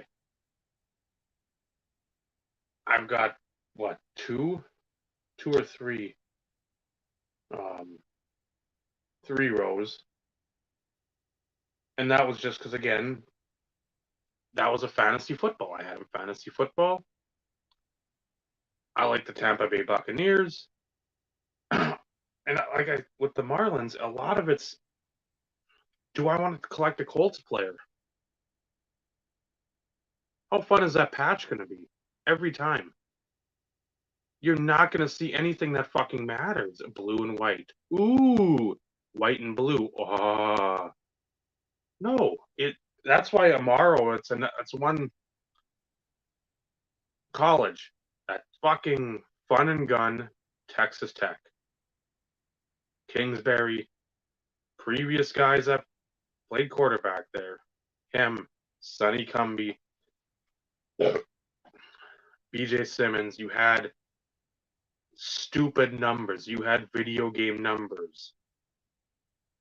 You were throwing 40 for 66, 513 yards, like 6 touchdowns, 2 picks, and you're still losing 63 to 56. But it's fun to football to watch. You don't want to watch always a 10-6 Big Ten game. Rutgers and fucking Michigan State. I'm sorry, that sometimes you want to see it if it's like a Michigan State or Michigan Wisconsin. They're just battling the shit out of each other. But if it's two nobody schools that you just whatever, one's 7-5, the other one's 4-6 or whatever. Why? Nobody cares. Nobody cares. So Amaro, I'm like, Agnew was a dumb one. That was me jumping in thinking, okay, there's a lot of shit out there. Again, Dolphins patches are always fun. Brad can attest to that. Shit is absolutely dirt cheap. People are pretty much giving it away. I'll fucking dip in, and I'm not going to pick up everything patch-wise. If it's a nice patch, I'm going to gravitate more towards that. But a lot of those collections, Northcutt, a guy followed to college, went to the Browns, top of the second round in 2000. Perfect match. They need another receiver with Kevin Johnson. Thought that guy was going to be the one. Did okay, had a nice little career, but nothing super substantial. But I've got now 2 4-row boxes full of his stuff. Gino Gaduli, Walter Reyes, Josh McCown, I got a ton of stuff of his. Kerry Collins. Again, that was opportunity. I had got a lot of Troy Edwards stuff out of 99. Some guy, again, out in, I don't know if it's Latrobe, Pennsylvania, or somewhere out there. It's like, I'm done with Kerry Collins, had a bunch of stuff out there on back at buy sell trade. I said, hey, what do you want for all your Collins? Says, whatever Troy Edwards stuff you've got up, because I probably had about 50 cards. Some refractors, some stuff numbered to like 100 right out of the gate. That was real expensive. Like, fuck. Started looking at the numbers. I'm like, let me get back to you and see if this works out. He had like 1,300 cards, and not everything was different. But in the same vein, I'm like, that's like 80% of 95 through 97. Nothing big from the Select Certified.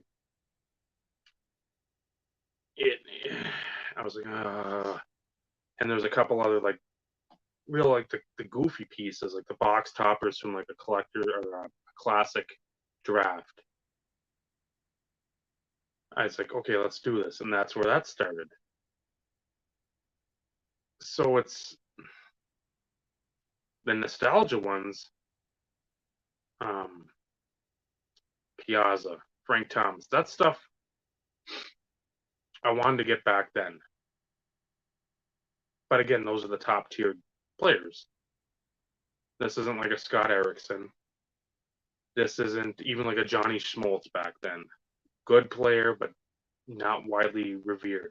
Tony Gwynn, you could still get cheap then. But when you're talking like the mashers, which Thomas, Griffey, Igor, Piazza, Chipper, McGuire, Sosa, all your usual Bonds, all your usual suspects from then, they weren't fucking cheap then. You look at it back at everything's 60, 80, 120 going up.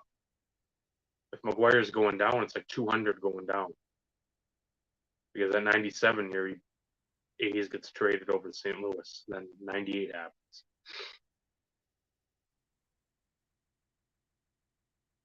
It just, then I go back and like, hey, that 08 National, it's in Chicago.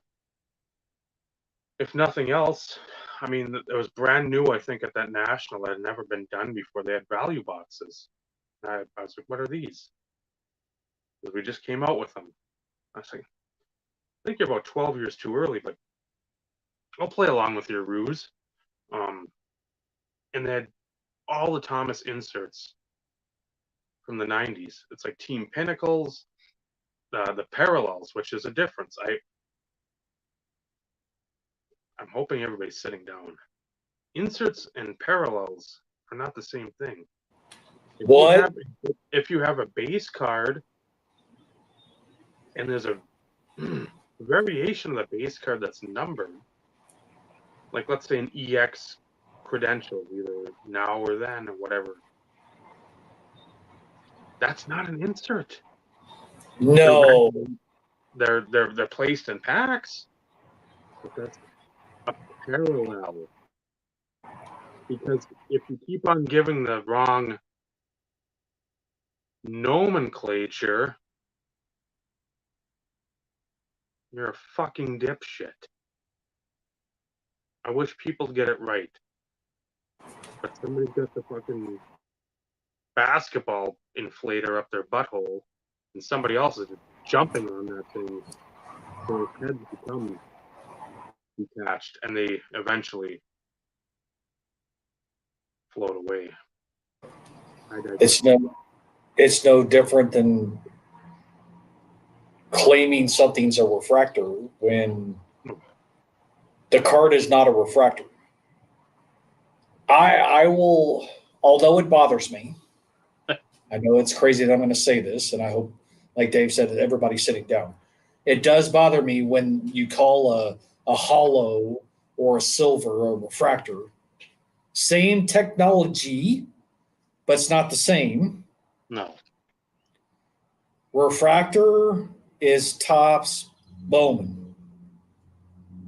Everything else belongs to Panini and whoever else. So get it right. I'm more apt to let something slide, calling a hollow or a silver a refractor.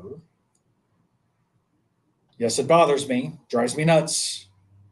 But I'm more willing to let that slide than somebody calling a card that's a refractor that's not even a refractor, or a silver or a hollow. It's like, where in the world did you come up with that? Okay, a card is shiny. It has a reflective finish. That doesn't mean it's a freaking refractor.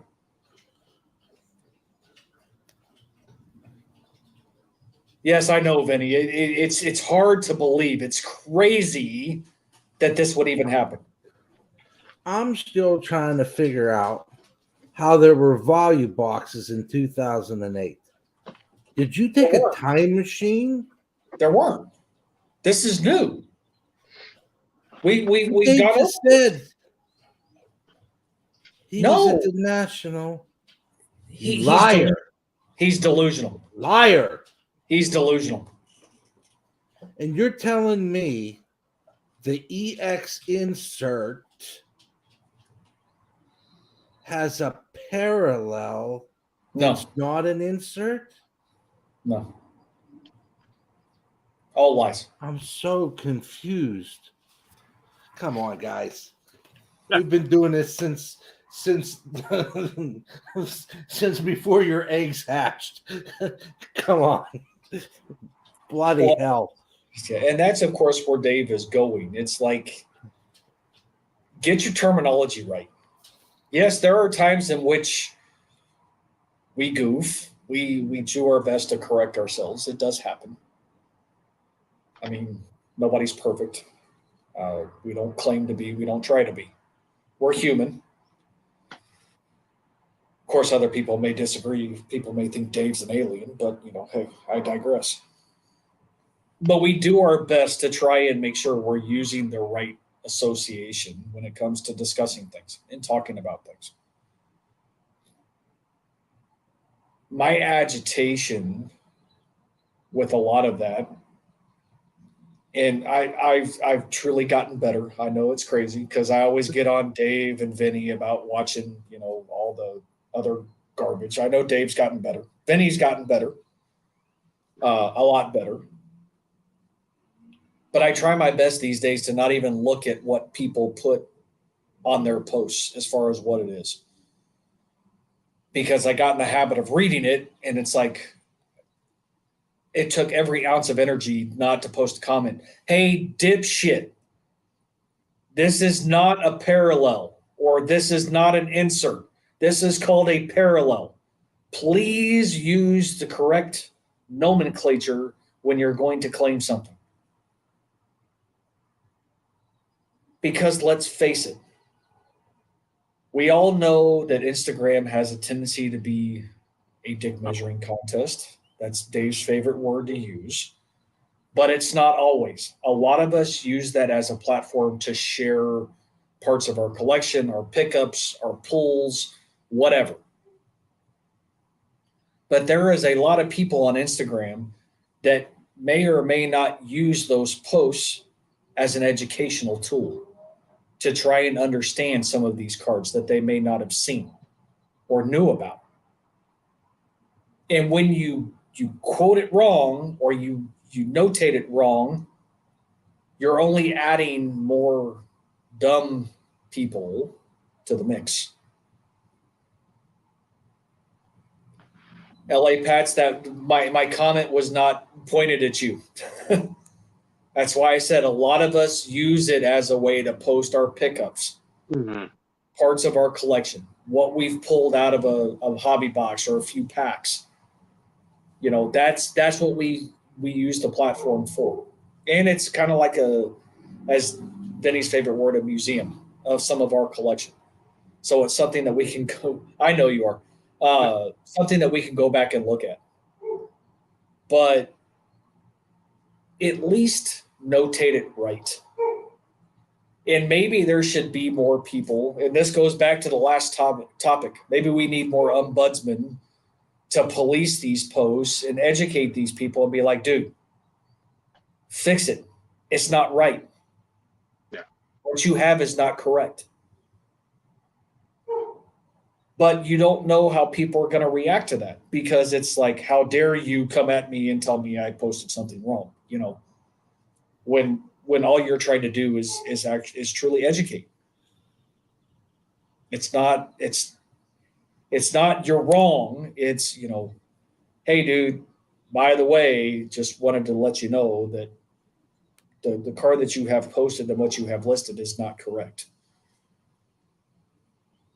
Huh? I have a feeling that would probably be most of the response. Huh? What do you mean? But these people see a lot of this stuff put elsewhere, and they pick up on it, and then they don't know any better. They don't learn. So, And you can't be in this stuff for 5 minutes and be a goat. I'm sorry. sure you can. No. No, no, no, no, no, no, no, no, no, no, no. GOAT status is a reserved term and should not be used frequently like the word love. Now that's a beautiful thing. I don't care if he's a flop, a flip, or a dippity doodah. That's a beautiful thing. He's a goat. What are you talking about? Well, Dave's a goat.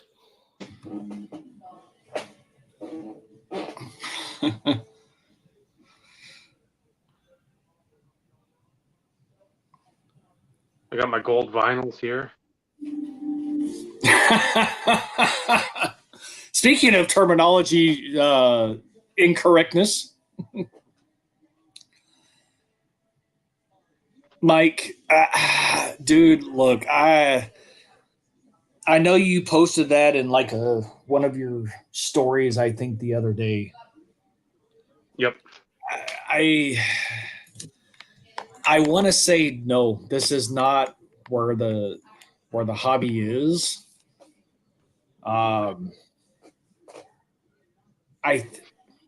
It's going to be one of those, and I'm going to go back to the flawless Terrell Davis patch, going for almost $800. There are definitely some flukes, and I know. Hopefully, everybody's sitting down. These flukes happen. It's not uncommon for those who have ever collected a player has seen this on a multitude of levels. One card sells for $5, the next one sells for $235. I mean, you're talking like vast price differences. I know, Dave. I know that was a shocker. I can tell you were just beside yourself. It's the big one.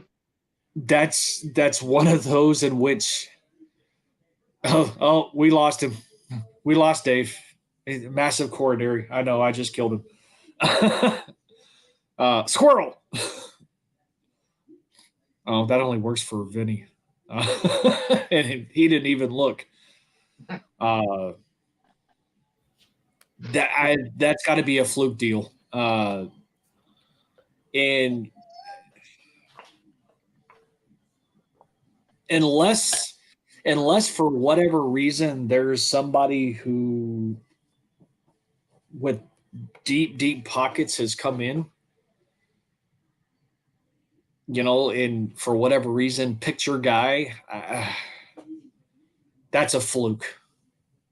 And given circumstances, it's going to be one of those in which that card will resurface at some point, unless it's Jameer who bought it. If that's the case, then you're hosed. You'll never see it again. But if it's one of those fluke situations, it's one of those in which there's always that possibility it'll resurface again, and you'll get it for a fraction of that. I mean, I don't know what, Dave? Maybe it'll show up on a fractional site and you can buy a fraction of it. There you go. And own 51% of it. Oh, no, you can never own 51% because whoever owns it will still have the highest percentage stake. But, I don't know what your price point was or, what your ceiling would be for something like that. I think we all know that price is astronomical. But, I digress. But, Dave, we are coming up on the 2-hour mark since we always try and focus on that timing. As a reminder, I've got it scrolling at the bottom. Next week's show and future shows, 7:35 ish. Moving forward. Central Standard Time. They all know that, Dave. I don't think. Sure. And Joe, Earth to Joe, is Joe still here? FYI, I know you've been in contact with Vinny. You're on tap for Upper Deck Series 1 Chasing the Hits episode. That will be episode number 3 for those who are curious. That will be recorded in June. So it may be recorded in later May in preparation for June. I don't know. We'll just have to figure out and iron out the details. But Chasing the Hits episode 2 will be coming out later on this month. Dave, by the way, yours was actually picked up today. I already told Vinny his will be dropped off tomorrow because for the pricing difference, I shipped his UPS. So yours is coming USPS, but it was picked up today. If there's So we have anybody that. else who wants to join the fun, Yep. Yeah, so anybody else that, wants to join, just message us and various So- platforms that you know us on.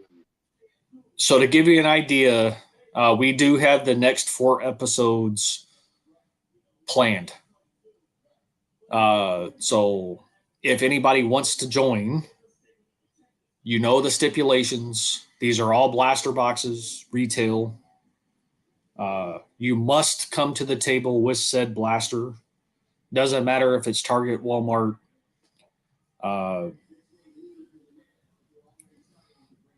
Meyer. That doesn't matter. But these are all blasters. We've got hoops or prestige basketball 2021-22. I don't know which one we're going to open first. That's coming later this month. One of those two. Upper Deck Series. basketball. I said hoops or Donruss basketball. I don't know which one we're doing first. You said prestige. Oh, bite me. Prestige, Panini. That's potato not- tomato, not potato.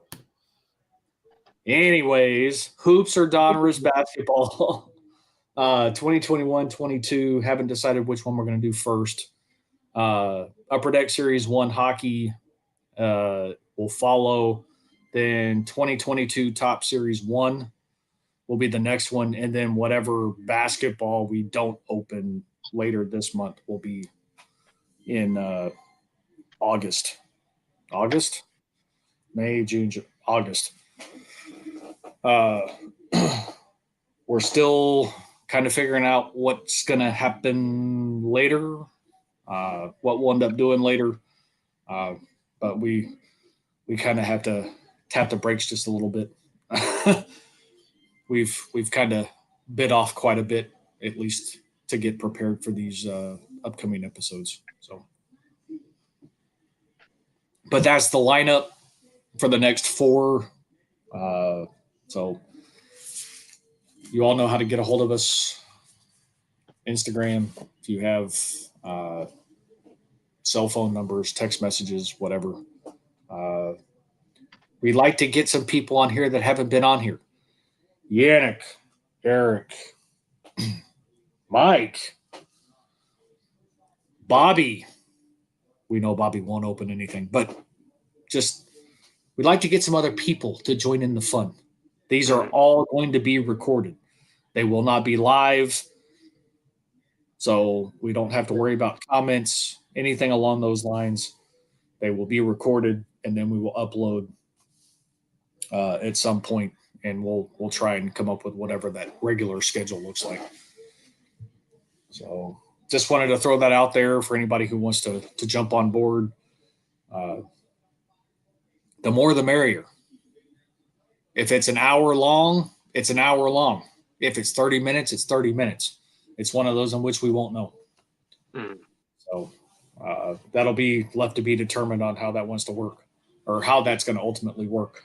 But we'll go over all of that before we start recording, so everybody kind of has an idea of what it's going to look like and how we're going to do it.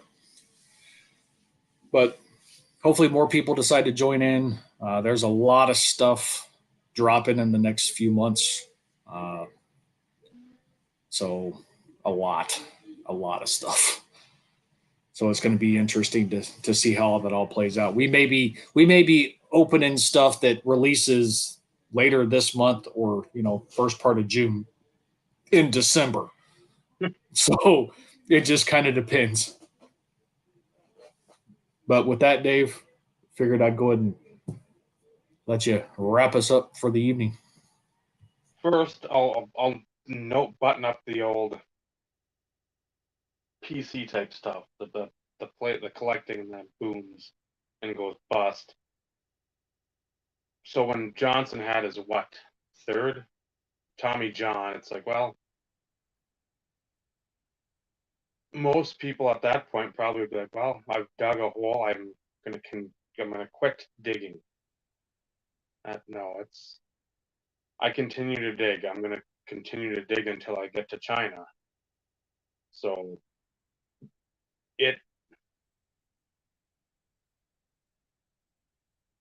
I don't mind talking numbers on the JJ with actual collection numbers. Dollar wise, I'd actually like to see PayPal and how much has been sent out.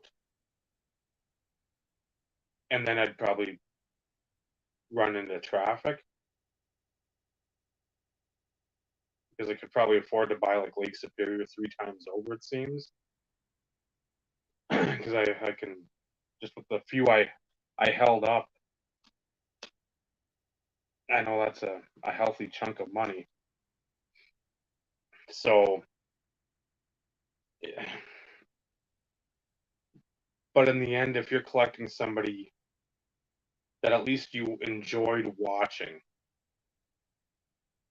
and I got to see him, I didn't get to see him live, but he's always fucking hurt. It's only a handful of years that he actually was healthy for the full year. But I got to watch him on it's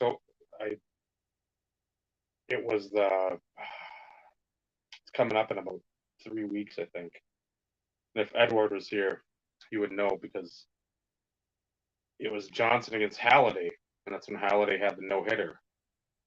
In Johnson, it wasn't like he fucking pitched a shit game. He pitched, I think, 7 innings of like the 3 or 4 hit ball.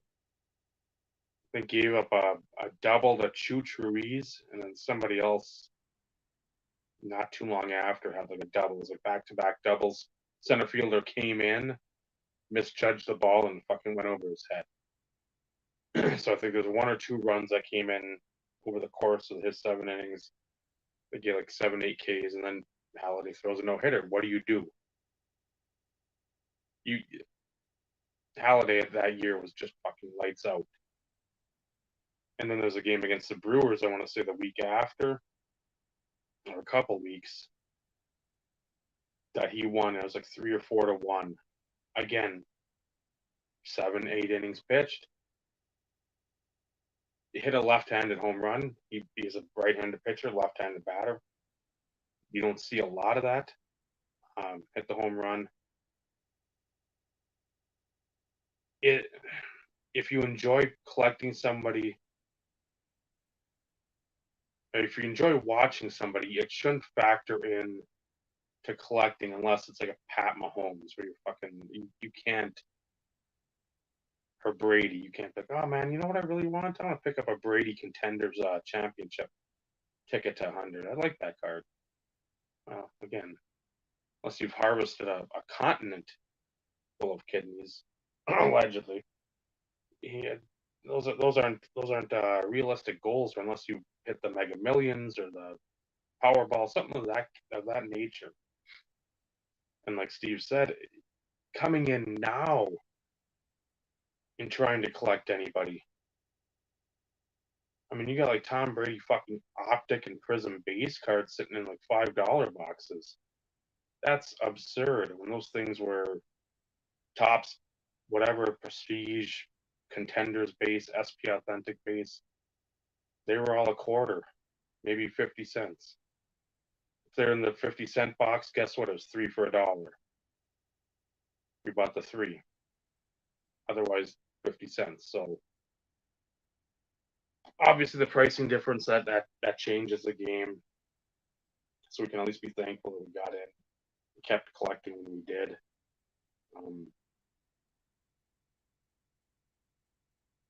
2011, I think what would it have been? That first month, I think I could have sold a lot of my dupes and made a ton of money. Because the refractors are going for about $30. Chrome base were going for 20. I think one red popped up and I was dumb enough to bid on it. It only went for about $20 more than any other red I had got. So I'm like, that's not bad with how good he pitched. And then middle of May about this time, guess what? Then Tommy John again for that year. And then came back next year and wasn't that great for Florida and got traded. But there's opportunities to move stuff. But at the time, I was so player collecting centric. It's like, what the hell am I going to pick up? Walter Reyes isn't in the league. Account's floundering. I can pick up anything it is I want for pennies on the dollar. Gaduli's out of the league. Mike Sims Walker's pretty much done. Northcutt's gone. Collins is out. Like at that time, I started a couple collections, which I wish I wouldn't have, because I was such in the player collecting lane. I wasn't even thinking about, like, you know what? I should do a lot more patch stuff. I love patches. I love Hall of Famers. Why the fuck am I not doing this stuff? Cut autos. Why not some Bart Starr stuff? Why not some Name It? Why not some Unitas? Nope. Dabble of Titus Young. That's a smart idea. Michael Agnew. Ooh, winner there. So that's where you see the transformation. It's like, yeah, you spin that wheel for Wheel of Fortune, and if you fucking hit bankrupt every time, at some point you're like, you know what? I'm going to try it different. I'm not going to just go wail on it. I'll make sure it gets past that first turn because you have to, but I'm not going to sit there and go 2 times around. It's going to be a time and a third, and then we'll see where it lands. So that the switching of the collection directions helped, but again, you still, when you bury yourself in Josh Johnson cards, you're not going to fucking stop. Why? At this point, who fucking cares? The goal is to get everything ever created. Why not? You have to have a goal with those collections too. It's like, hey, it's a dead collection. Well, I'm still picking up a card here and there. It's not it's on basically on life support. But maybe like Abreu a couple years ago, that guy out of Pennsylvania was selling everything every week and just loading up constantly. Like, well, that thing became Mark McGuire 85 to 98. I mean, that thing's got blown up. So, again, just if you always are in the back of your head, what am I going to be able to sell this for? It's probably not going to be fun to collect them. If you want to try to put together some sort of comprehensive collection of whoever the player is, Brandon Browner, got some of those things too. Terrell Davis, Mario Lemieux, Kirk Maltby, John Van Beesbrook, Roder, whoever. If at least you put that stuff together and you're like, okay, I'm going to try to get a nice weeping willow sized tree collection. Well, there's going to be a lot of inserts, a lot of parallels, some game use, some autos, some serial numbered fun in there, along with some rookies, some base, maybe a couple graded things in there if you can find them on the cheap. Then at least if you say, you know what, cards aren't for me. I've ran that course. I don't want to run anymore. Then at least you can sit there and say, hey, I got this stuff. I can sell it for a decent amount. Because it's got some stuff in there. It's got some girth to it. It's not just a fucking twig. And then you can at least be proud that, hey, whatever I've put into this, selling to you, not good faith, oh, you keep it. It's do whatever. Do whatever you want with it, but I'm selling it all to you and Pupper. And I'm done with it. But I'm happy that you're getting it. If that's the first thing you think of when you start collecting, how much can I get for something? Cards probably aren't for you. Buy art. Buy NFTs. Buy essential credential or PMG inserts. Just have a goal and have a realistic goal in mind with the thought process of, you know what, something could happen. Yordano Ventura, World Series just blew up and broke out. Goes and crashes a car, dead. The guy for Tavares for St. Louis, same thing. Life always will get in the way. If you're not ready for that type of thing to happen, again, Ray Caruth is, I don't think anybody, that vaunted 97 class, I don't think people are dumping thousands into Caruth, but O.J. Simpson. A lot of people had some pretty impressive Simpson collections out there. He goes and creates the fool that he is. Same with Pete Rose. Again, the Rose rookie still maintains because it's a iconic card. It's a bunch of floating heads, but there's a lot of those situations where if you're not ready for your bubble to go boom and burst and pop, and then you probably shouldn't be in any sort of collecting entity, any like a stock, NFT, art, cards, comics, anything, because there's a lot of volatility. So, and it's a lot of stuff you can't control. When those variables are uncontrollable to you, you can put your money in a savings account and have like a 0.5% gain over the year. Perfect. Again, I'm not going to go into any more financial stuff. Well, yeah, you got a lot of those special boys, Wes.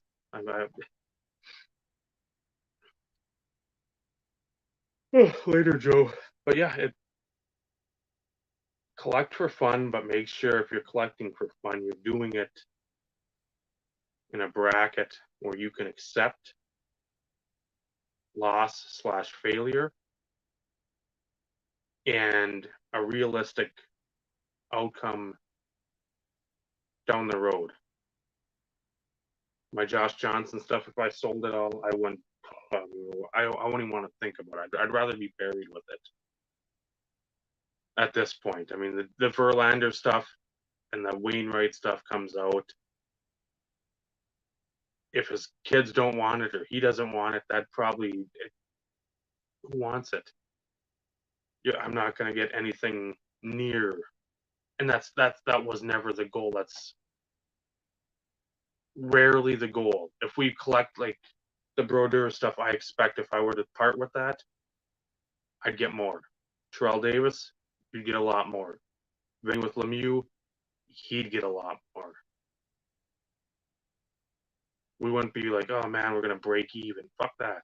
If it's a break even situation, let it sit. Like a good friend BT said, let it marinate. Fuck it, just let it sit there. So that's about the only. I think I talked for about 2 hours of this fucking show. We've got 19 minutes in. No, but close. I'll continue because I Trista messaged. It's not Grey Duck or Grey Goose or whatever. Northland vodka from Mark Parrish's vodka he's a part of. Ryan Hartman was the one that got in the fight with Evander Kane, and because he flicked him off, that's when I started banging the glass because I'm like, I was trying to like throw the finger over the glass. So I'm just like screaming, "Fuck you, motherfucker!" Because again, my mouth is very saintly, and I go to church like 9 times a week. So, And if anybody believes that, I have oceanfront property in Arizona. well, it's right next to my oceanfront property in Utah. So, Touche. so Hartman flicked him off. He got, I don't know, it was like $3,750 fine, some bullshit like that, or maybe more. I don't. Whatever the fine number was, Evander Kane's soon-to-be ex-wife, who called him out in the Players Tribune for being out in Vegas all the time and gambling away millions of dollars, millions, 6-7 million, because he's a fucking addict, and not spending time with him or her and his family, young kids. She chipped in money, and then fucking everybody else chipped in. So I mean, it was like $37,000, I think, or 44,000. And this fine was just like a drop in the bucket of that. So he donated it to the Children's Hospital, I think, in Minneapolis. So I mean, it was a fun game, and to see that, that's the stuff. It's you don't. I told her when I'm like, it's like 4 rip. If they score again, it's gonna be a fight. You're not going down 5 rip and fucking chippiness starts, and you guys are trying to show each other who's boss, because you both got about 90-95 points in that Western conference. But so yeah, she wanted to make sure that I got that in there too. So, well, I'd say Mickelson has more of a treasure bag to pull from money wise. I don't think Evander Kane has much in the way of sponsorships. I think Phil Mickelson at one time had quite a few, and especially now with some of his comments and not going over in Abu Dhabi or whatever the hell for that golf league. So you're not going to invite me up there, Paul, and we're not going to go to a game at Rexall Place or whatever it's called? That's pretty much what he's saying.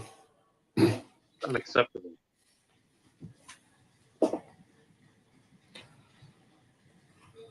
I'm sure that it's like Transformers. It's more than meets the eye. I'm sure there's a fucking. But again, I'm a fan of his play because I know he's got fucking talent. But as Vinny mentioned about one of the, I don't know if it's Fetisov or Kozlov, he's a fucking cunt. Just a fucking.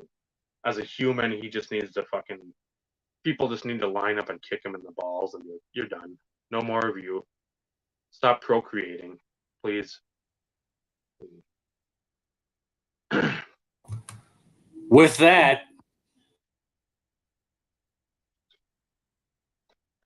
thank you all for watching, commenting, adding to our delights, listening to me ramble for fucking far too long. I'm sure this is going to be like a PBS Stevie Wonder watercolor episode where gets about as many viewers as Stevie Wonder can see when he's painting. Like we've said, when you interact, it fucking helps the show.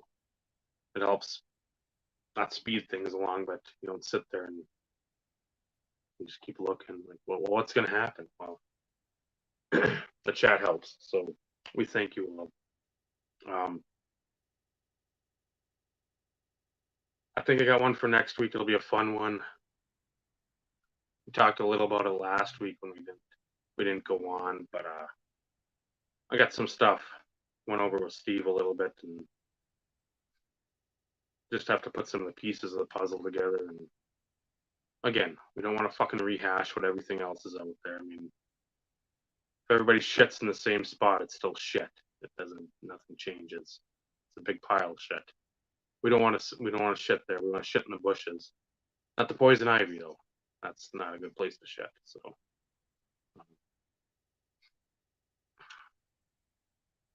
with that, send money, PayPal, cryptocurrency, or crypto wallet's always open. Dragon Ball coin or whatever the fucking new one is. I don't know. We'll take NFTs. We can, well, as he should. I know he's got his head on a swivel, but he doesn't know which way we're coming from. Shane. Sorry, Stevie. Love you. Appreciation. Personal checks. If you have a business and you can cut us a check from the business, we'll take that. Non-sequential numbered bills. Money order EMT. Just well-concealed cash. We'll take it all. Remember, Discord, all that other garbage too. OnlyFans, we're fucking rocking. We got like 9 subscribers. Eat it, Jenna Jameson of 1999. Not now, because I mean she's probably got like 5 now, but whatever. So remember, next week, 7:35 p.m. Central Standard Time, start of the show. Ish. Ready? I'm good. This has been the Infinite Revolution podcast. Remember, collecting, it's absolutely wonderful. The friendships you forge along the way, that's what really makes it special. Good night, everyone. Good night, everybody.